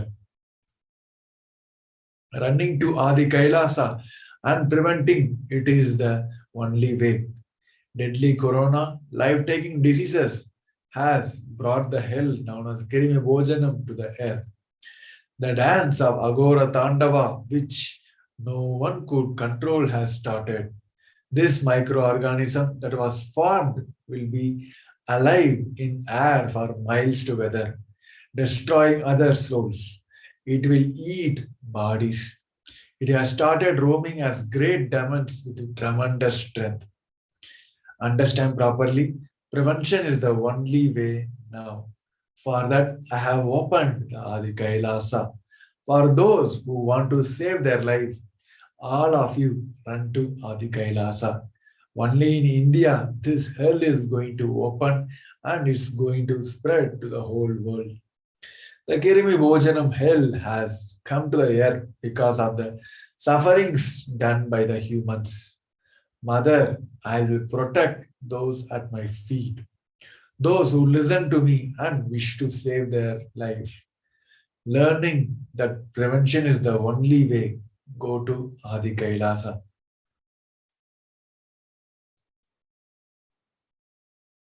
As we see in the revelation of Devi Parashakti, she has mentioned above the COVID-19, the coronavirus. It is becoming a Kirimi Bhojanam, where Vyasa mentioned in the Garuda Puranam, which means it is getting it is becoming a poison and it is spreading in the air. She has mentioned that this Kirimi Bhojanam going to be start from India and it's going to spread across all the globe. She told this Kirimi Bhojanam, this COVID-19 going to eat bodies. The only way is prevention now. She added, for that purpose, to save the humanity from this pralaya only, I have opened the Adi Kailasa. That is the only solution now. So please run and save yourself from this pralaya by being in Adi Kailasa. What Devi has revealed almost like 5 to 6 months before, what she has revealed earlier is happening now. That time it may be one of the fact, but now it is the only fact which this COVID-19, the multiple variant, the new variant which is shocking the world, killing the people in masses in all across the globe, the Omicron variant. We have seen the COVID-19, the second wave, it was a Delta variant, and the third wave. How many of you know that the France, almost nearly a week ago, they have found one more variant. So this COVID-19, especially this Omicron variant, become an airborne. It is getting mixed into the air and it is spreading in the air in multiple ways. So before we moving into the seeing the current state of the world as revealed by the Devi, we're going to have a short break. We'll be catching you. Thank you.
time itself is nothing but your decision to struggle with the same rut.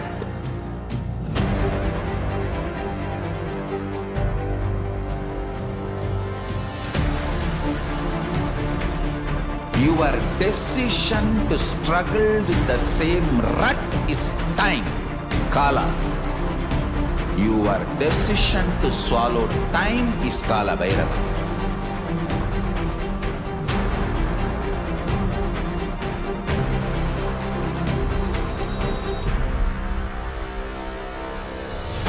Stand.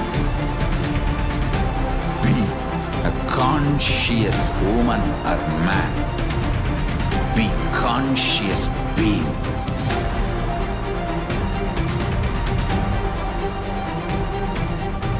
Shrink the time through conscious will persistence.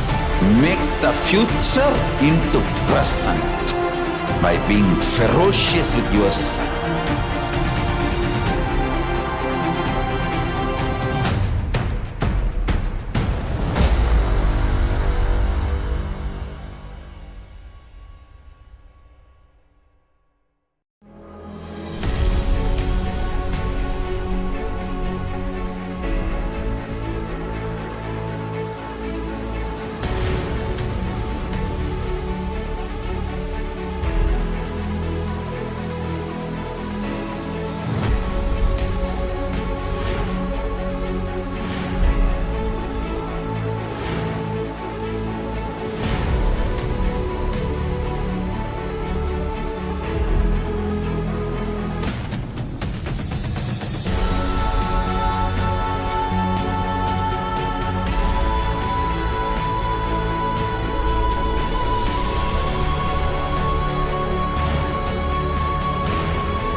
Yes, Nithyananda, welcome back to the Devi Parashakti Akashic reading. In this segment, we are seeing about the how to receive Devi and revelation from the Devi Parashakti and how the world is facing the major crisis as revealed by the Devi Parashakti. As Devi has revealed in one of the revelations, she has said this Kirimi Bhojanam, as Vyasa mentioned in the Garuda Puranam, is happening now. This Kirimi Bhojanam is happening because of the sufferings made by the human beings to the Mother Earth. This Kirimi Bhojanam going to be start from India and it's going to spread across the globe. The only way is to save yourself is running to Adi Kailasa. Devi has revealed almost like 6-7 months before, but this segment is especially for those who may have missed and to create a awareness to all the people to save yourself from this pralaya. So in this segment, we're going to see about the multiple facts and the current running numbers, which is proving the statement that this COVID-19, especially this Omicron variant, become the airborne. A statement from the World Health Organization said, airborne COVID-19 transmission is the possibility. According to the World Health Organization, the novel coronavirus could possibly be transmitted via air and not only through droplets expelled from the infected person's nose and mouths, as initially assumed. However, using face masks, maintaining physical distance, and regular washing hands still remains the best defense against the virus. Here in the statement, it is like kind of diplomatic or political statement. Using face mask, maintaining physical distance, and regularly washing hand still it remains the best defense. But it cannot be a perfect defense for this COVID-19, which becomes the airborne. As we have thought before, it was told to us before that this COVID-19 is spreading through air, and moment you wear mask and keep the social distancing, it will be, and those droplets which was transferred from the person who was already infected with the COVID-19, either from your nose or mouth, those will stay for maybe like 1 or 2 hours and it will get destroyed so that it will be like COVID free.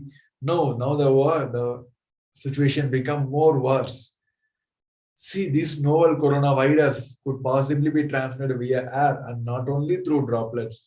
Here mentioned very clearly from the World Health Organization that this COVID-19 is spreading not only through the air droplets, it is spreading as an airborne.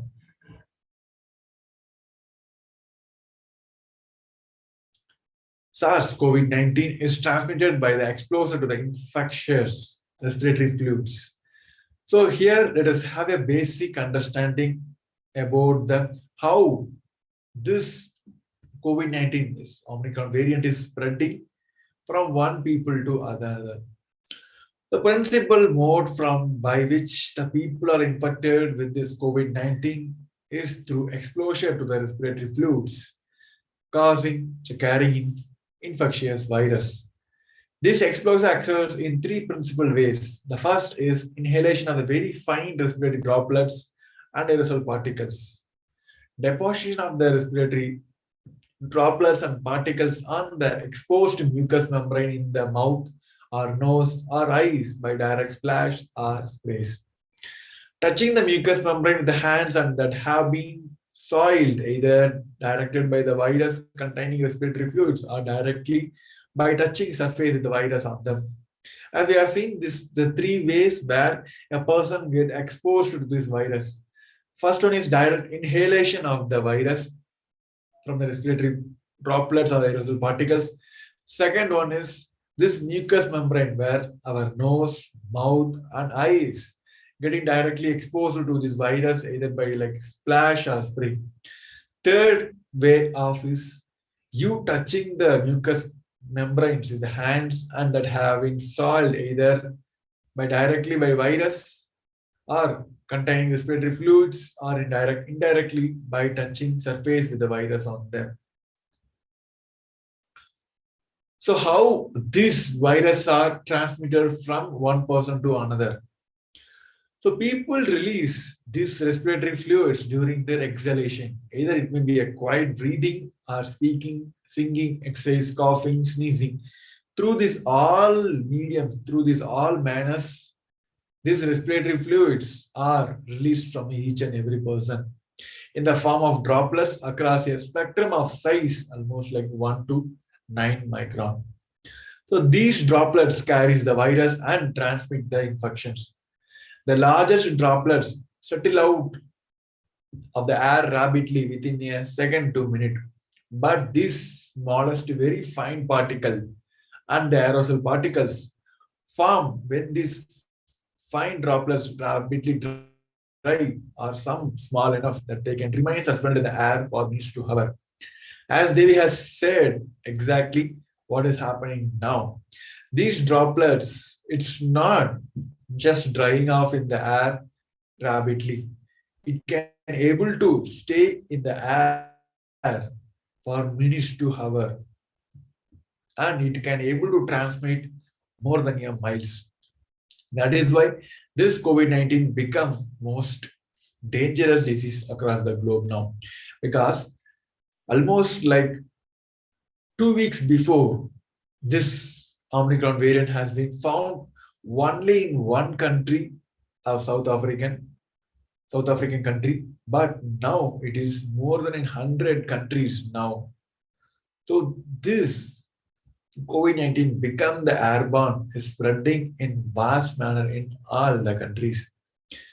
The new coronavirus can survive at least 16 hours just by suspended in the air. In the earlier cases, whereas what we thought it may be stay in the air.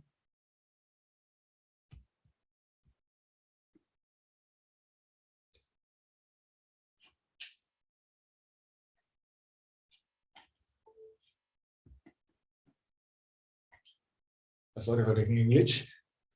In the earlier case, what we was told by all the organizations, all the government officials, that it may stay maybe around 2 to 3 hours at max. So that's why it was in so much of curfew, quarantine has been imposed in all the countries. Now this quarantine, it's no more going to be useful for all of us, because this airborne virus can suspend in the air for almost 16 hours. And as we know, this air is circulating everywhere. So this getting infected by this virus, the ratio is, the probability is much higher now. So let us have a quick short understanding what is droplet and what is airborne. See, whenever you cough or sneeze, can spread a droplets of saliva and mucus. The size it be more than 5 microns. But these airborne are tiny particles, possibly produced by talking, are suspended in the air for longer, and it can travel further also. So this size will be less than 5 microns. Our human hair is almost 60 to 120 microns wide. If you think of 5 microns, it's almost like 20 times lesser than the thickness of the human hair. So as we see, this contaminated droplets containing this virus are said to be droplets that would be most case quickly drop to the floor or the surface after an exhaling. Therefore, it was thought the particles would not remain airborne long, and after a few minutes, the virus would no longer circulate in the air and become inhaled. So what it was told before, that these virus are just transmitting through droplets, so it may get quickly drop to the floor or a surface after exhaling. So there won't be any problem. This virus won't stay longer, so there won't be a much transmission. Just because of this, coronavirus become the airborne, it removed all the facts which was told to us before. It can stay in the air for such a long time. It won't get destroyed. It won't get dried easily in the air. It won't drop to the floor, and it can travel miles. So as we are seeing more and more details, the basic details about how this coronavirus become the airborne now. Let us, before we're going to have more details about in the numbers, how it is affecting now. Before moving on to the next segment, we're going to have a short break. Stay tuned.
itself is nothing but your decision to struggle with the same rut.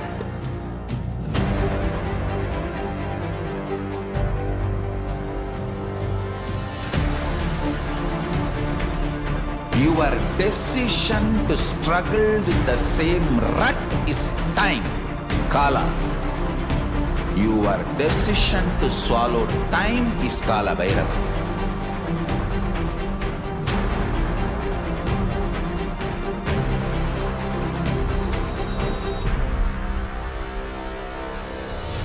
Stand. Be a conscious woman or man. Be conscious being.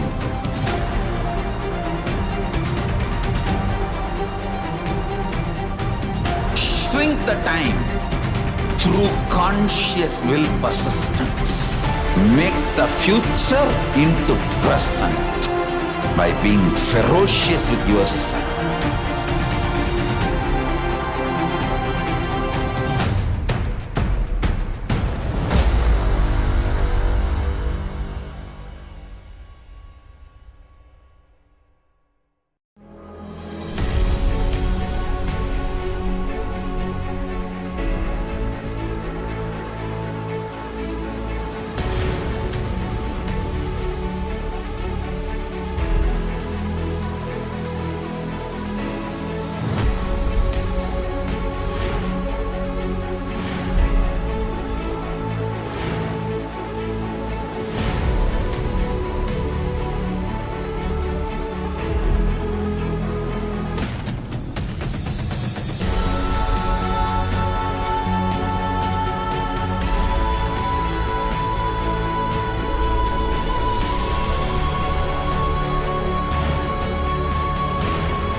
Nithyanandam everyone, welcome back to this segment.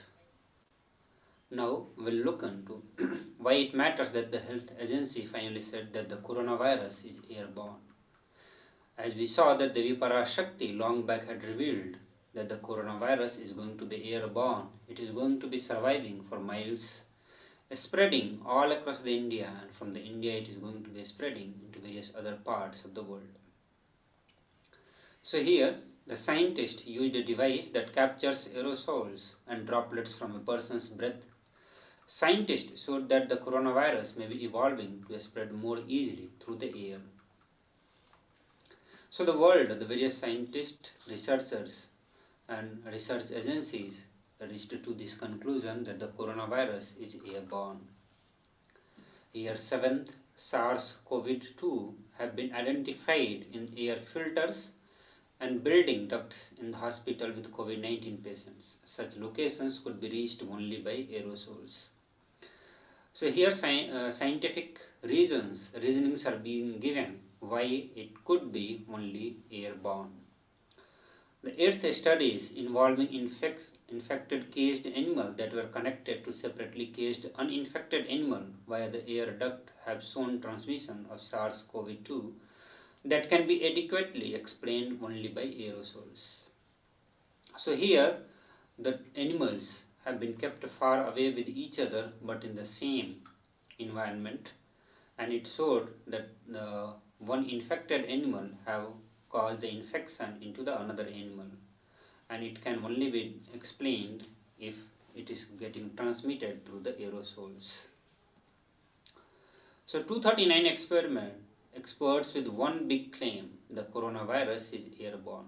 So it is no more just by one agency or one expert. Here there are 239 experts, they all coming to this one conclusion that the coronavirus is airborne.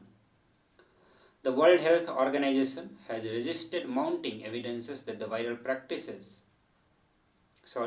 particles floating indoors are infectious. Some scientists say the agency maintains the research is still inconclusive.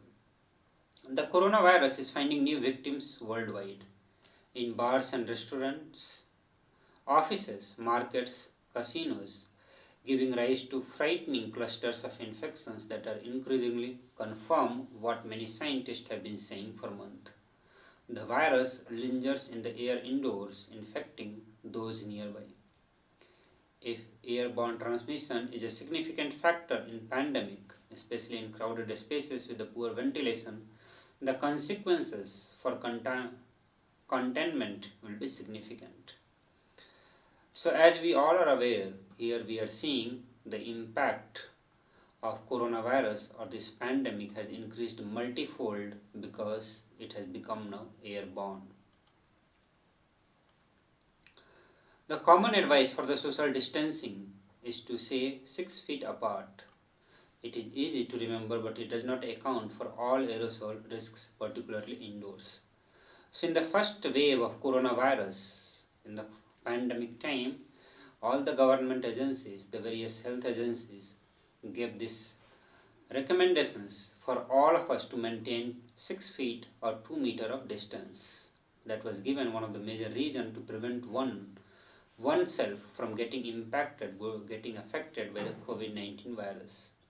But as soon as this COVID-19 became airborne, this advice is no more enough to protect one from getting infected. The further it said that because people infected with the SARS-CoV-2 can transmit large amount of the virus, there is no safe distance in poorly ventilated room. Ireth Ferro Ahmadi and their Clarkson University of colleague Suresh Dhaniala wrote in the second article, air currents from a fan or ventilation system can spread respiratory droplet farther than 6 feet. So can speaking loudly or singing, as super spreader events have shown. So when there is a quarantine area is being created or in the hospitals, no more the safe distance is existing anymore. The coronavirus can be surviving in the air for very long time, and it can travel also for the long distance, infecting large number of people. The scientist uses smoky room analogy to illustrate the risk and suggested ways to manage it. Over time, it won't matter where you are in the room.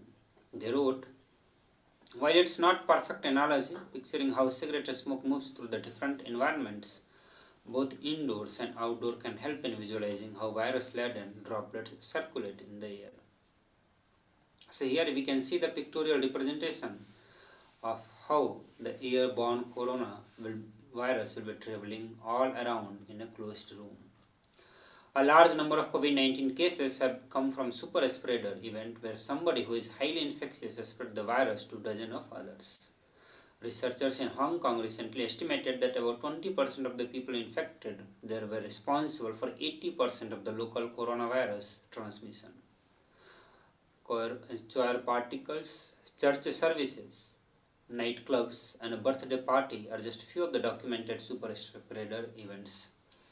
So because the coronavirus has become airborne, the chances of super spreading of coronavirus increased drastically.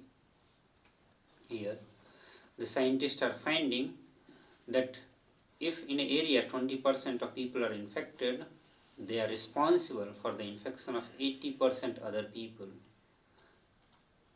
And here scientists are mentioning about some of the events which are specifically responsible for the super spreader of COVID-19.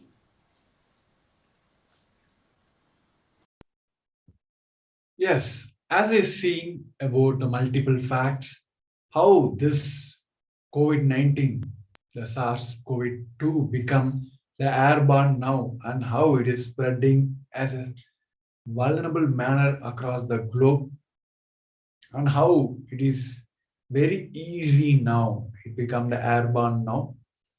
As Devi has revealed that this Kirimi Bhojanam going to start from India and it is going to spread across the globe. It has started. But Devi didn't stop there. She has said, I'm going to save each one of you. Those who wants to save themselves from this pralaya. She told, the multi-layer quarantine, only Adi Kailasa can save each one of you from this pralaya. Let us see how Bhavan has explained about this preventive protective multi-layer quarantine is the best way to protect yourself from this super spreader, this COVID-19.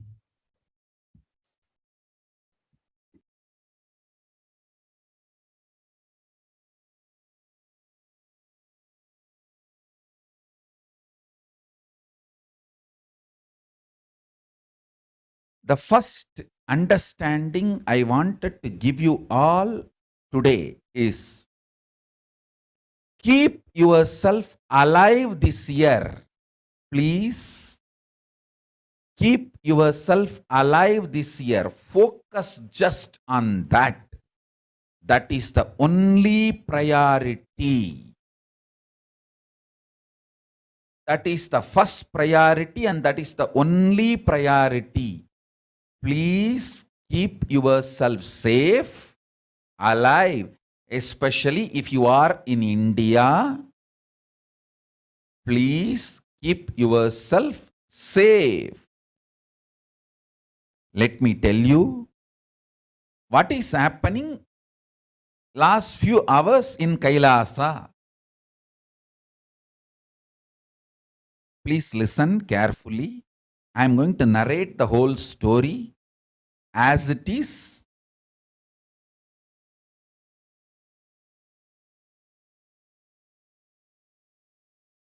I am giving you this as a case study to convey this message to all of you. Please keep yourself safe. Keep yourself alive this year, especially if you are in India. Take this as my message. See, if you are my disciple, take this as Guru Vak, my order. If you are just sympathizer, take this as my request. If you are an onlooker, viewer, take this as my begging. I am begging you, please keep yourself safe, protected, multi-layer quarantined, and please keep yourself alive this year somehow. Keeping yourself alive is the only priority, should be only priority. Everything else is second. This year, keeping yourself alive is the only priority.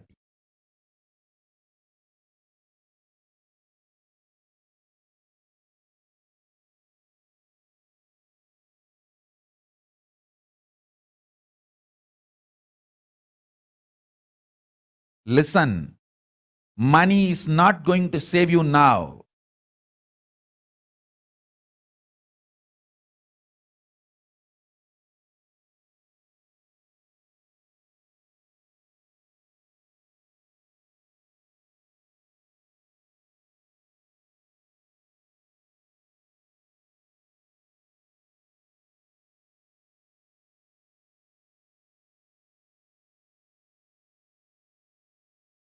Money will not save you now.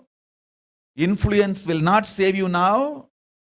Nothing will save you. Just preventing. Preventive care only is the way to save you. With all the money, influence, contacts, I am not able to get a single hospital bed for my legal daughter.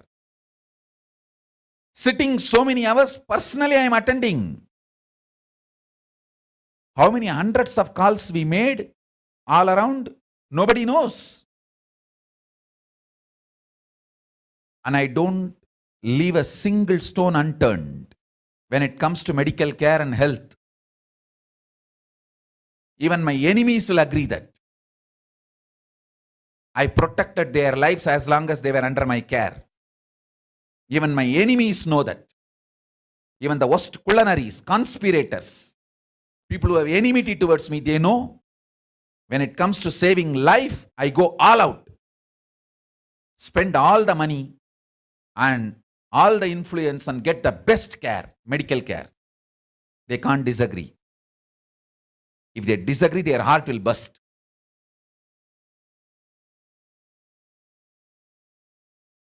But I am telling you guys, please protect yourself. Preventive care is the only way. Preventive care is the only way. Please be informed. In Los Angeles, I am getting the message that 37 devotees are doing Madhugari Bhiksha. My blessings to all of you. But please protect yourself. Do all the care needed to protect yourself from corona and follow all the laws of your land, your country, whatever laws. Please follow all of that and protect yourself from corona. That's the first priority. With that, any activity you do it, my blessings. But in India, no activity. I am making a clear instruction. In India, all ashrams, only the puja spiritual routine happening inside the ashram can happen. No external activities.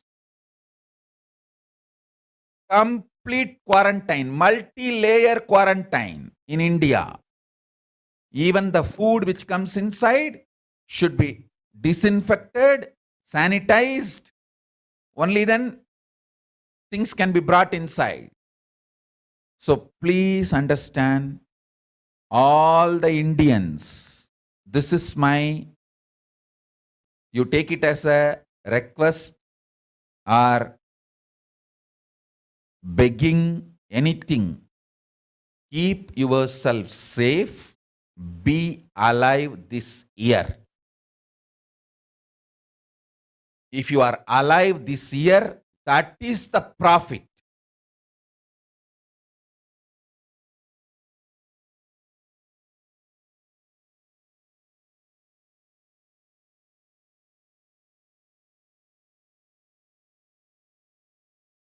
First option for all of you is go to our ashram and have multi-layer quarantine and protect yourself. If you are against me and my Sangha and you don't want to come to our ashram for any reason, at least in your own place have multi-layer quarantine. Don't try to tell, oh, my father went to bring vegetables outside and he came inside the house directly and we are sitting and talking to him. We are all having a chat.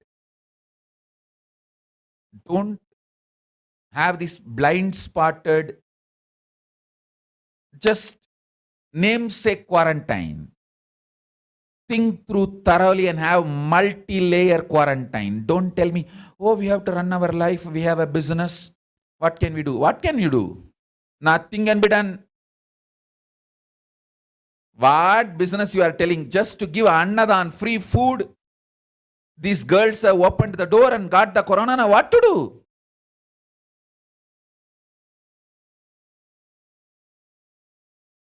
I am running all over, protecting her. And I wanted all of you to know, listen, money is not going to save you now.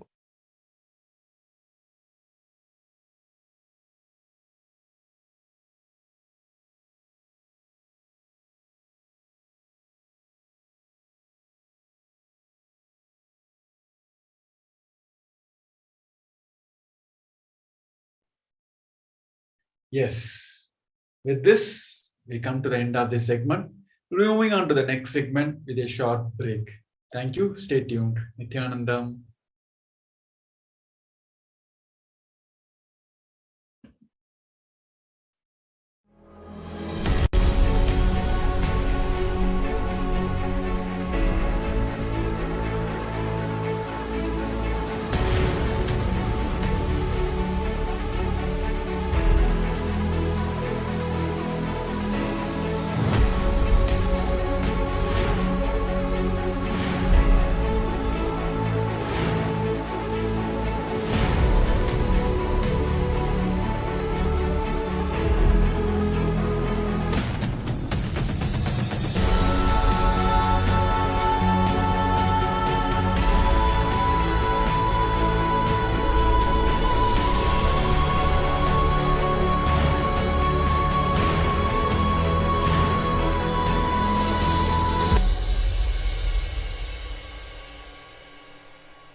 time itself is nothing but your decision to struggle with the same rut.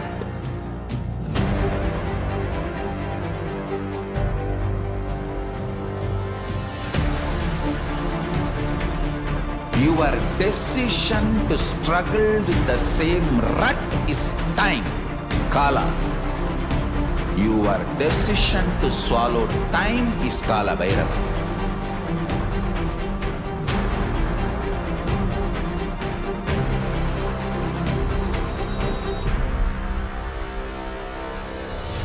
Stand. Be a conscious woman or man. Be conscious being.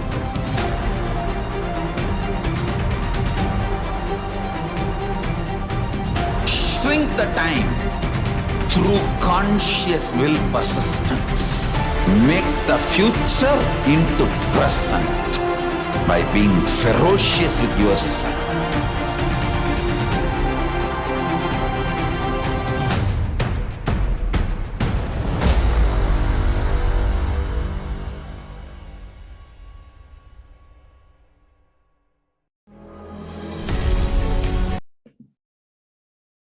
Nithyanandam, welcoming back all the viewers watching us live on YouTube, Facebook, and the various social media platforms.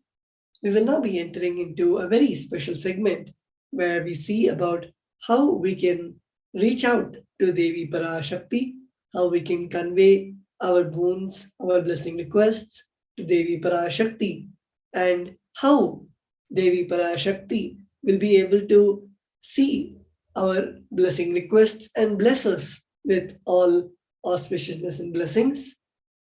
Let us now see about the various social media platforms where we can connect, through which we can connect to Devi Parashakti.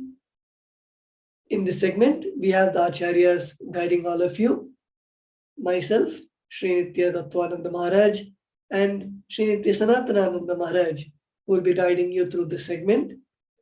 The first platform that we'll be looking at is the YouTube platform, where most of us might be watching this live video. We can go to the official channel of the Supreme Pontiff of Hinduism, which is Kailasa's HDH Nithyananda, where that is the official channel of the Supreme Pontiff of Hinduism. And once you go to the YouTube channel, you can begin by joining the channels, getting a membership in the channel.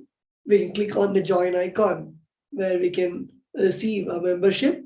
And after you receive the membership, the chat will be unlocked for you.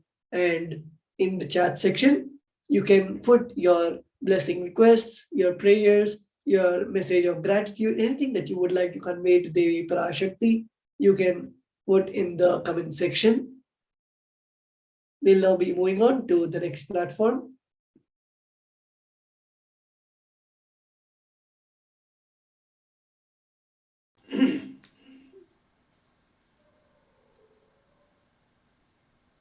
Nithyanandam.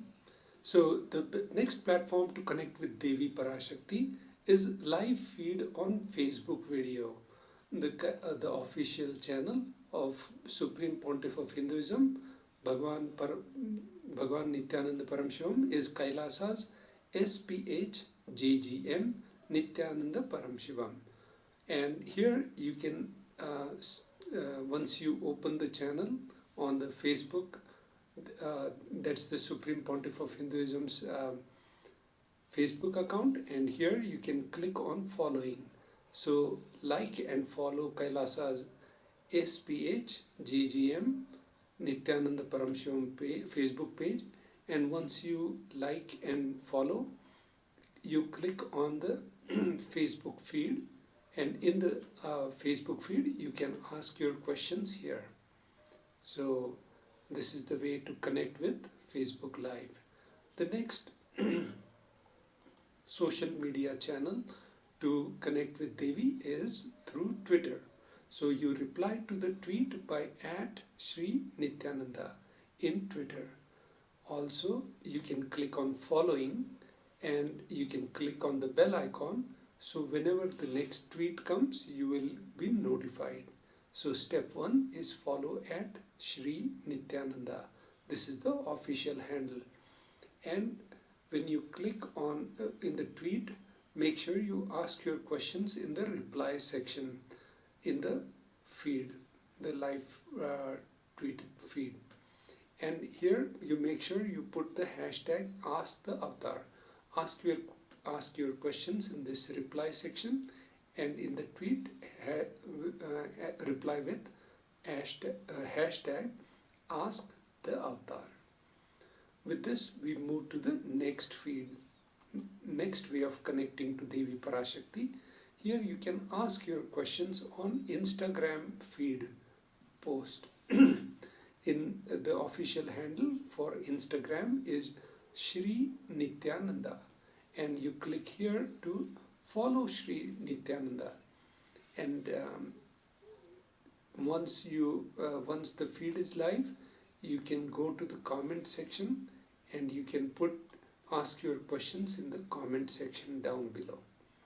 So this is the next way to connect with Devi Parashakti.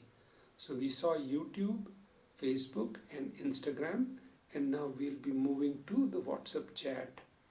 So in the WhatsApp chat, first you search for kailasa.org, and once you open the kailasa.org website, you can click on chat on the WhatsApp. So you can ask your questions here in the WhatsApp chat. So these are the multiple ways of connecting with Devi Parashakti. And next we can connect to offerings to Devi Parashakti after a short break.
Time itself is nothing but your decision to struggle with the same rut.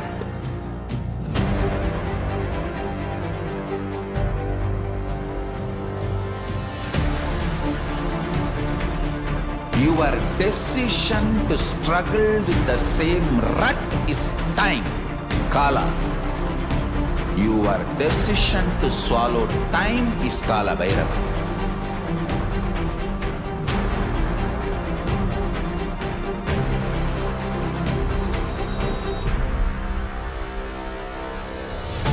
Stand.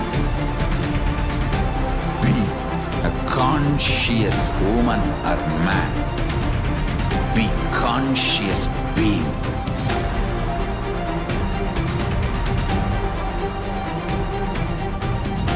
shrink the time through conscious will persistence. Make the future into present by being ferocious with yourself.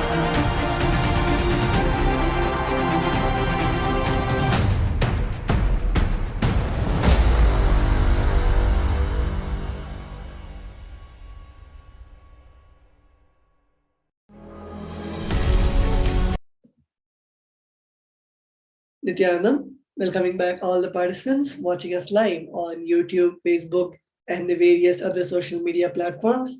We saw about the various ways we can connect with Devi Parashakti, and we will now be looking at the ways where we can connect to Devi Parashakti through the Kriya Pada, through all the offerings, and offer our gratitude and offer our devotion in the form of many offerings that we offer to Devi Parashakti.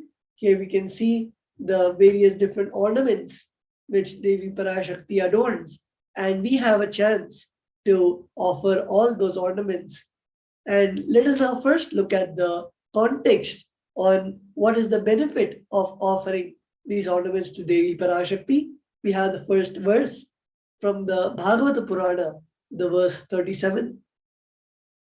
Dharmaya yashasirthaya karmaya swajanaya cha panchadha vibhajan vittam yamutra cha modate. Nithyanandam. So the meaning of this verse is, one part should be used for dharma, dana, the second for yasha, public works, which bring fame to oneself. Third should be reinvested to generate more wealth. Fourth, for kama, enjoyment of material things. And fifth, for one's family and friends. 20% should be donated for dharma. So the next Shastra Pramana for offering to Devi Parashakti is as follows.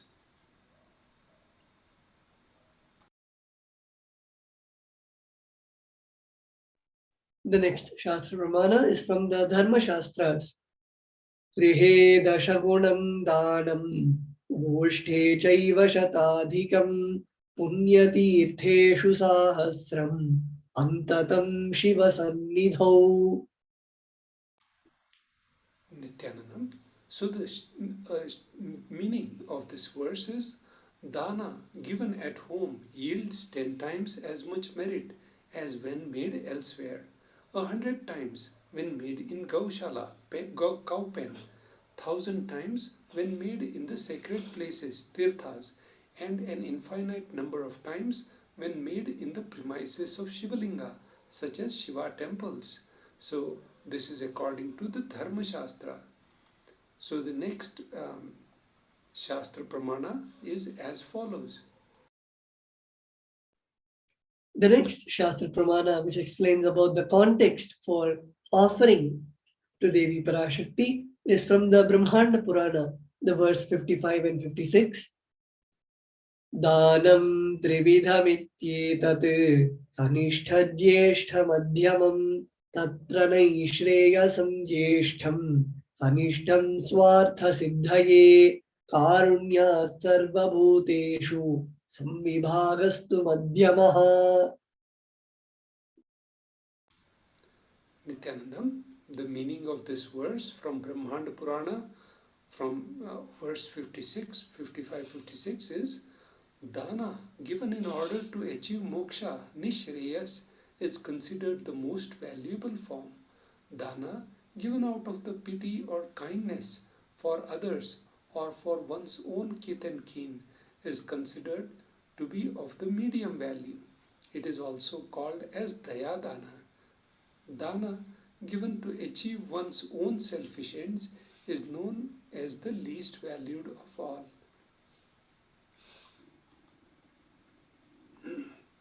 The next offering is e-hundi.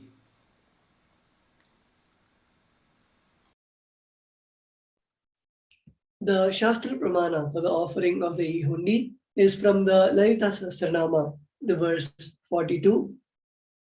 Bhakti Priya Bhakti Gamya Bhakti Vashya Bhayapaha Shambhavi Sharadaradhya Sharvani Sharmadayini. The meaning of this verse is Devi is fond of true devotion and is realized through true devotion. She can be won over through true devotion. She removes all the fears. The next offering for Devi Parashakti is E-Hundi. If there is any fear in the minds of devotee, Devi is sure to remove that fear. It is stated that Devi likes to be worshipped in autumn. Here it is meant that autumn of our life, when thoughts turn more and more inwards, the role of the divine is known and understood. Known and understood clearly, the need for Devi worship becomes stronger. Shambhavi, consort of Shambhu, Lord Shiva, Sharadaradhya means worshipped by Shraddha, Saraswati. Shravani, wife of Lord Shiva, Linga Purana says Lord Shiva is called Sharva in his earth form. Shramadayini, Devi who bestows happiness on devotees. You can offer your gratitude and devotion to Devi Parashakti by offering your Kanika, and your name shall be chanted out during the puja to Devi. So, the next offering, so this is a beautiful offering where in the E-Hundi, your Sankalpa will be read in front of the Devi Parashakti in the Adi Kailasa, our eastern headquarters, and the next offering is Sankalpa chanting. The Shastra Pramana for the offering of the Sankalpa is from the Devi Mahatmyam, chapter 12, verse 34. Taye tanmohyate vishvam, saiva vishvam prasuyate, saya chitta cha vijnanam, tushtaruddhim prayachati. So the meaning of this verse is the goddess enchants this universe, and she herself gives birth to this universe. That goddess, being prayed without interest in anything, gives that knowledge that leads to salvation and gives wealth in the materialistic sense. This is Shastra Pramana, is from Devi Mahatmyam, chapter 12, verse 34. The next offering to Devi Parashakti is Sankalpa chanting, and the nominal price for this offering is $1 US. Offering the Sankalpa conscious resolution blesses the person offering with all fruition of the desires and wishes he is yearning for. The significance of divine element gold. Gold is present in all scriptures, agamas, Vedas, Shrutis, Smritis, Itihasas and Puranas. In all Hindu scriptures, it is abundantly displayed that gold is the most auspicious and purest metal which purifies our being. In Hindu civilization, everything was built in gold, exchanged in gold. Ritual fees were offered in gold bricks. When one was to be saved from life-threatening illnesses, gold was offered. Gold was in abundance and used for weighing equivalent amount for commodities, including cows. Kingdoms were built with huge doors of gold. The streets were decorated with huge columns and huge archways made of gold. Horses and cows were dressed in gold. The significance of the divine element gold. Hindu civilization thrived on the banks of rivers of gold. Indus River, which is called Sindhu, Sapta Sindhu, was called Hiranyamaya, river of gold in Rigveda. The river Saraswati was called Hiranyavartini in Atharva Veda. Gold is the supreme element for offering gifts to the ones you love and revere. Temples are constructed and paved in gold. Deities are made in gold and decked and adorned in gold. Because it preserves the enlightenment energy for thousands of years, it lasts forever. The next offering to Devi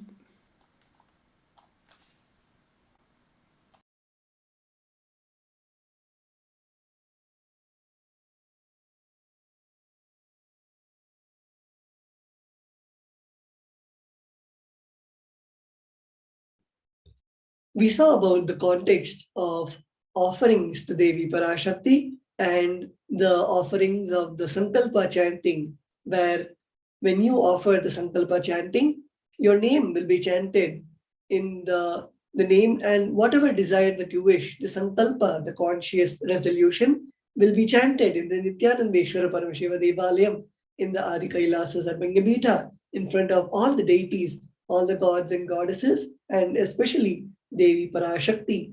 And we saw about the Sankalpa chanting and the E-Hundi offering. And we will now be moving into the wonderful ornaments and beautiful offerings to Devi Parashakti after a short break.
Time itself is nothing but your decision to struggle with the same rut.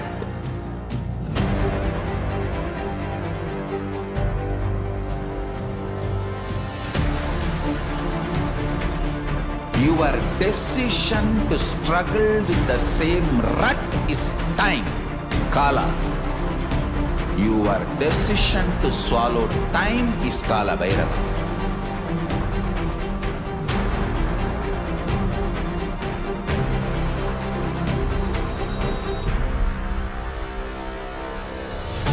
Stand. Be a conscious woman or man. Be conscious being.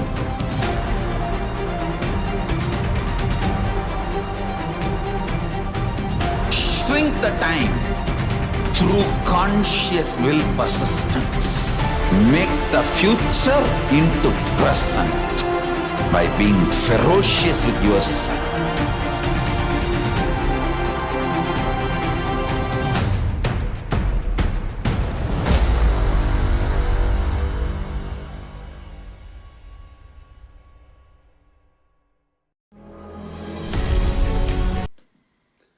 Nithyananda. So now we'll get into the offering to Devi Parashakti, the Sahasranama Swarna Kasu. The offering donation for this seva is 75 USD, 151 USD and 251 USD. The Shastra Pramana for this offering is Nama Parayana Prita, she who likes the repetition of her various names. This is from Lalita Sahasranama, verse 731.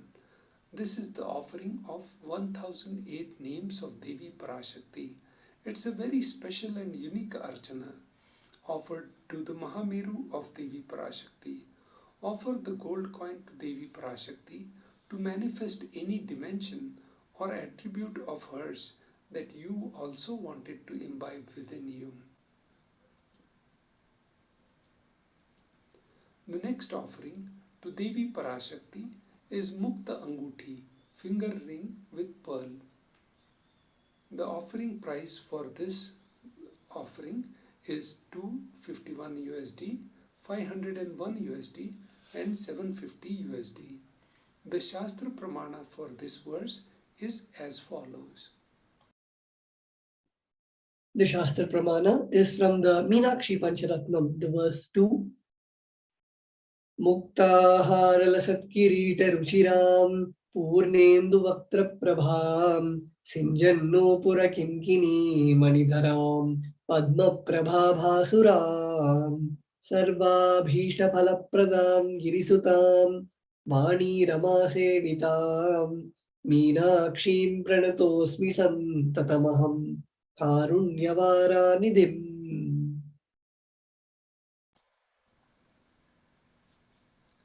I bow down to the goddess Meenakshi, whose crown has garlands of pearls and the face shining like a full moon, who wears anklets that are studded with gemstones and has small bells, who is shining like the splendor of lotus, who grants all the wishes, the daughter of the mountain, who is worshipped by goddess Vani and Rama.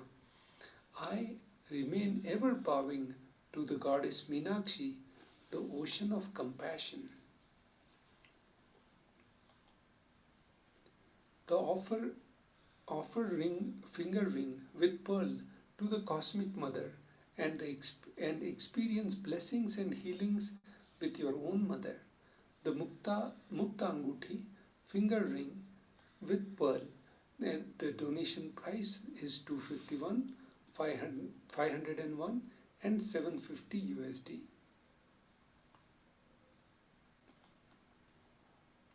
The next offering is to Devi Parashakti is Swarna Padma Pushpa, the golden lotus. The cost for this offering is 600 USD.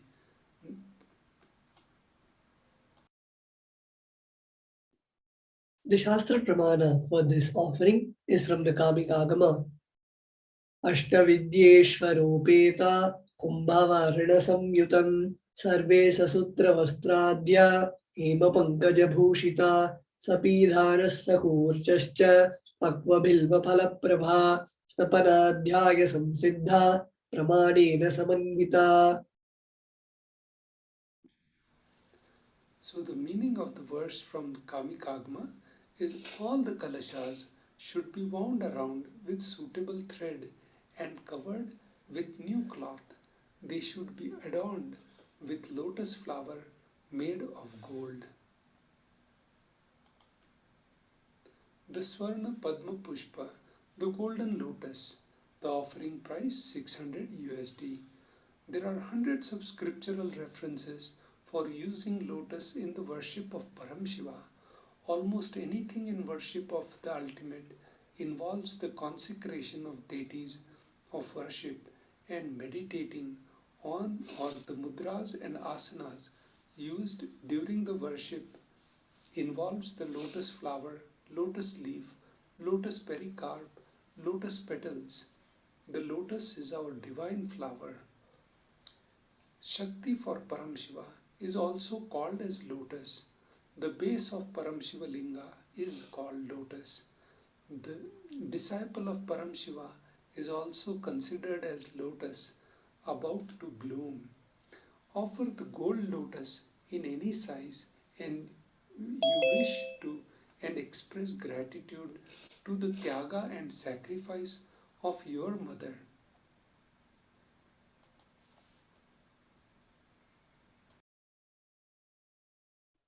We will now be moving on to the next offering, which is the offering of the Swarnameti, the golden touring.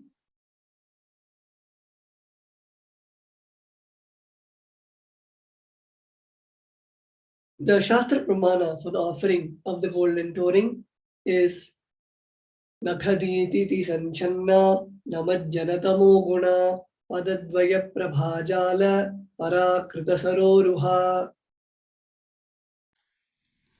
The meaning of this verse is you whose brightness from toenails destroys the darkness of ignorance from the minds of your devotees who prostrate at your feet, you whose brightness from your 2 feet overpowers that of the lotus flower too.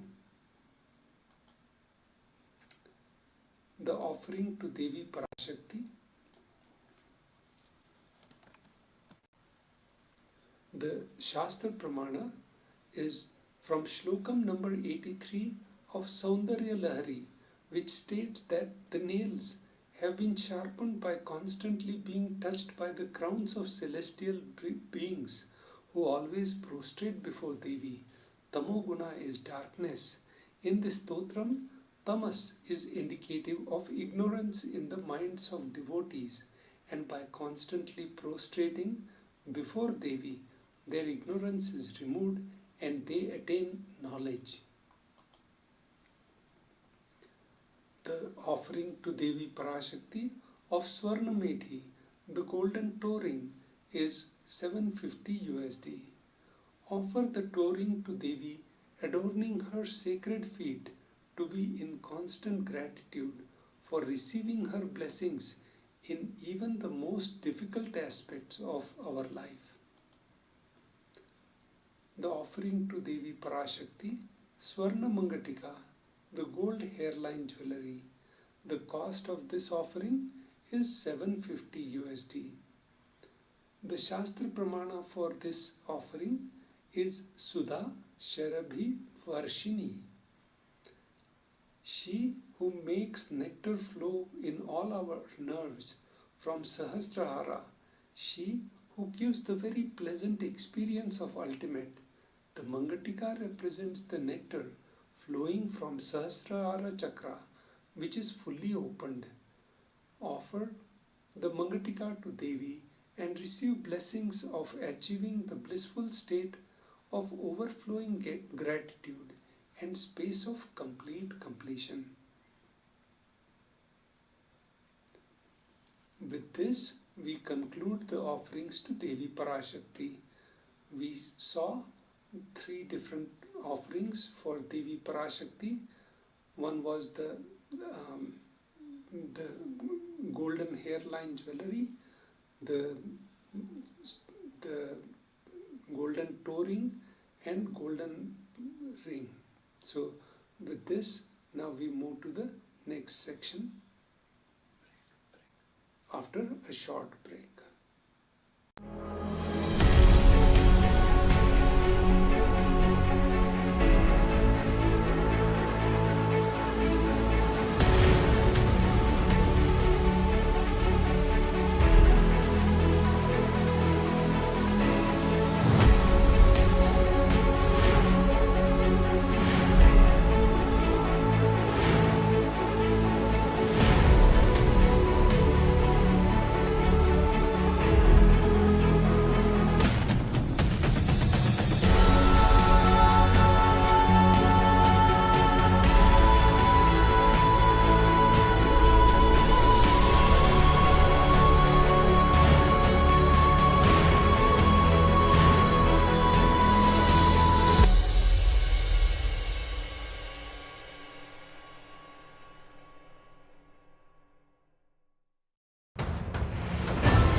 Time itself is nothing but your decision to struggle with the same rut.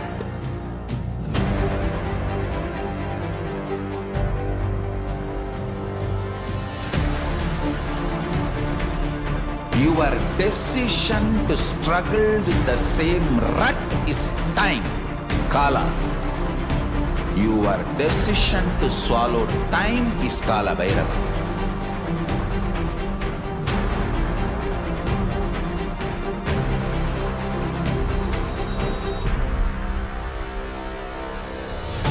Stand. Be a conscious woman or man. Be conscious being.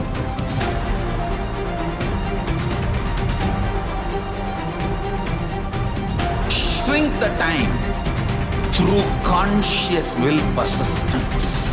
Make the future into present by being ferocious with yourself.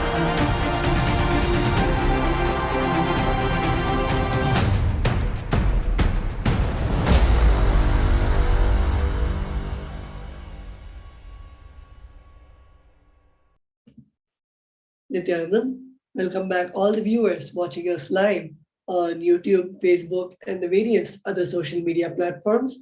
We saw about the offerings to Devi Parashakti, and we will now be going on to the offerings to the Guru, the Supreme Pontiff of Hinduism, Jagadguru Mahasannidhanam, His Divine Holiness, Bhagavan Sri Nithyananda Paramashivam.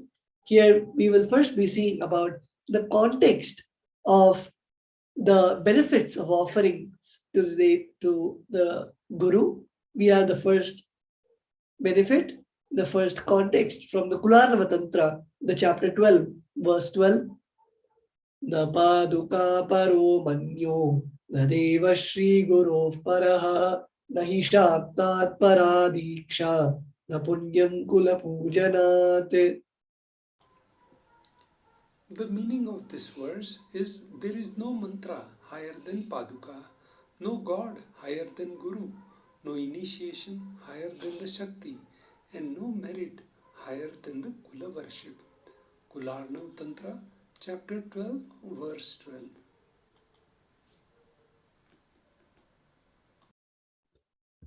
The next Shastra Pramana that we have is again from the Kularnava Tantra, the 12th chapter, verse 120.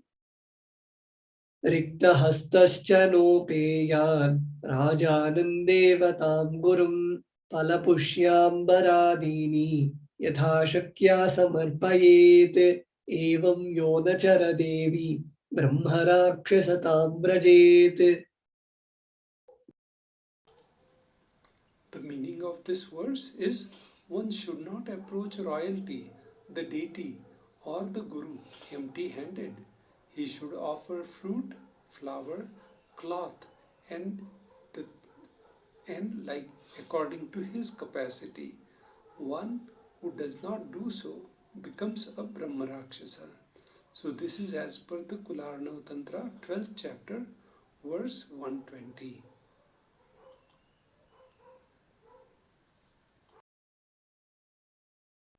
We will now be entering into the offerings to the Guru, where we can see the various different offerings to the Supreme Pontiff of Hinduism. The first offering that the Supreme Pontiff of Hinduism is blessing us with is the offering of the Pratyaksha Pada Puja, which is the offering where we worship the feet of the Guru. As in the Hindu Sanatana Dharma, the feet of the Guru is considered to be very auspicious and very sacred, and offering the worship to the feet of the Guru, is the Pratyaksha Pada Puja, where we literally offer the offerings to the Guru as if the Guru has directly come to our homes, and we offer the various offering like the offerings of the cloth, the lamp, the food offering, the arati, and the various 16 types of offerings. And here we have the Shastra Pramana from the Kularnava Tantra, the 12th chapter, verse 5. Koti koti mantra japat, koti tirtavagahanat, koti devachana devi, parashri paduka smriti. So the meaning of this verse is, O Devi, remember this Paduka, which yields infinitely greater merit than billions and billions of mantra japa, billions and billions of pilgrimages, and billions of worship. So this is how Param Shiva explains this Shastra in the Guru Gita to Devi Parashakti in the Kularnav Tantra, chapter 12, verse 5.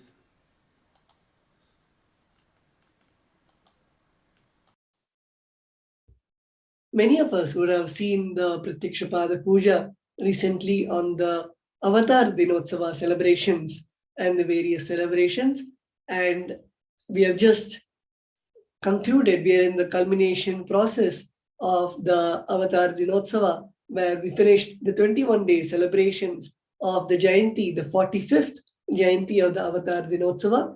And we are now having the Uttaranga Puja, which is the offerings of to the divine after the Brahmotsavam, where we do the offerings of the Teppam, which is the float festival, where we put Swamiji on the float on the Teppam, and we take Swamiji in the water in the float festival, and the various offerings after the Brahmotsavam finishes. And we are so blessed that during this opportunity, during this time, the Supreme Pontiff of Hinduism is accepting the various sevas like the Pada Puja and also the Vastra Seva. Here we can see the Supreme Pontiff of Hinduism during the Devi Parashakti Akashic readings, adorning the sacred Kashaya Vastra, which is the sacred sannyas robe, and also the various jewelry worn by Devi in the Sarva Alankara, the whole representation of all the jewelry of Devi Parashakti. And we all have a chance to offer these wonderful cloths and the wonderful jewelry in the Vastra Seva to the Guru. So if any of the participants would like to offer either the cloth or the Pratyakshapada Puja, you can reach out to us on tiny.cc/Devi-offerings, where you can make the various offerings to either Devi Parashakti or the Supreme Pontiff of Hinduism. Or if you have any questions, if you have any queries, if you do not know how to make the offering, you can reach out to us in the YouTube chat, where all the acharyas are available, constantly guiding all the participants. And we'll be happy to help you on how you can make this offering to Devi Parashakti and the Supreme Pontiff of Hinduism, and how you can offer your gratitude in the form of all these offerings. And with that, let us see the 3 steps on how to make the offering to Devi Parashakti. The first, you have the registration form, where you can register yourself to offer the sevas. You can log on to tiny.cc/Bhavasamadhi, BHAVASAMADHI. In this link, you can go and register for offering the seva. And once you finish the registration, you can make the online donation, the online payment in tiny.cc/Devi-offerings, where you can offer and do the online donation for the offering of your choice. It can be either the Swarnameti, the golden touring, or the golden necklace, or the hairline jewelry, the Chudamani, and the various offerings. Whichever offering that you connect to, that you feel that you want to offer your gratitude to Devi Parashakti or to the Supreme Pontiff of Hinduism, you can offer any of the offerings of your choice. And after you make the online donation, you can submit the details for the puja, the names to be chanted in tiny.cc/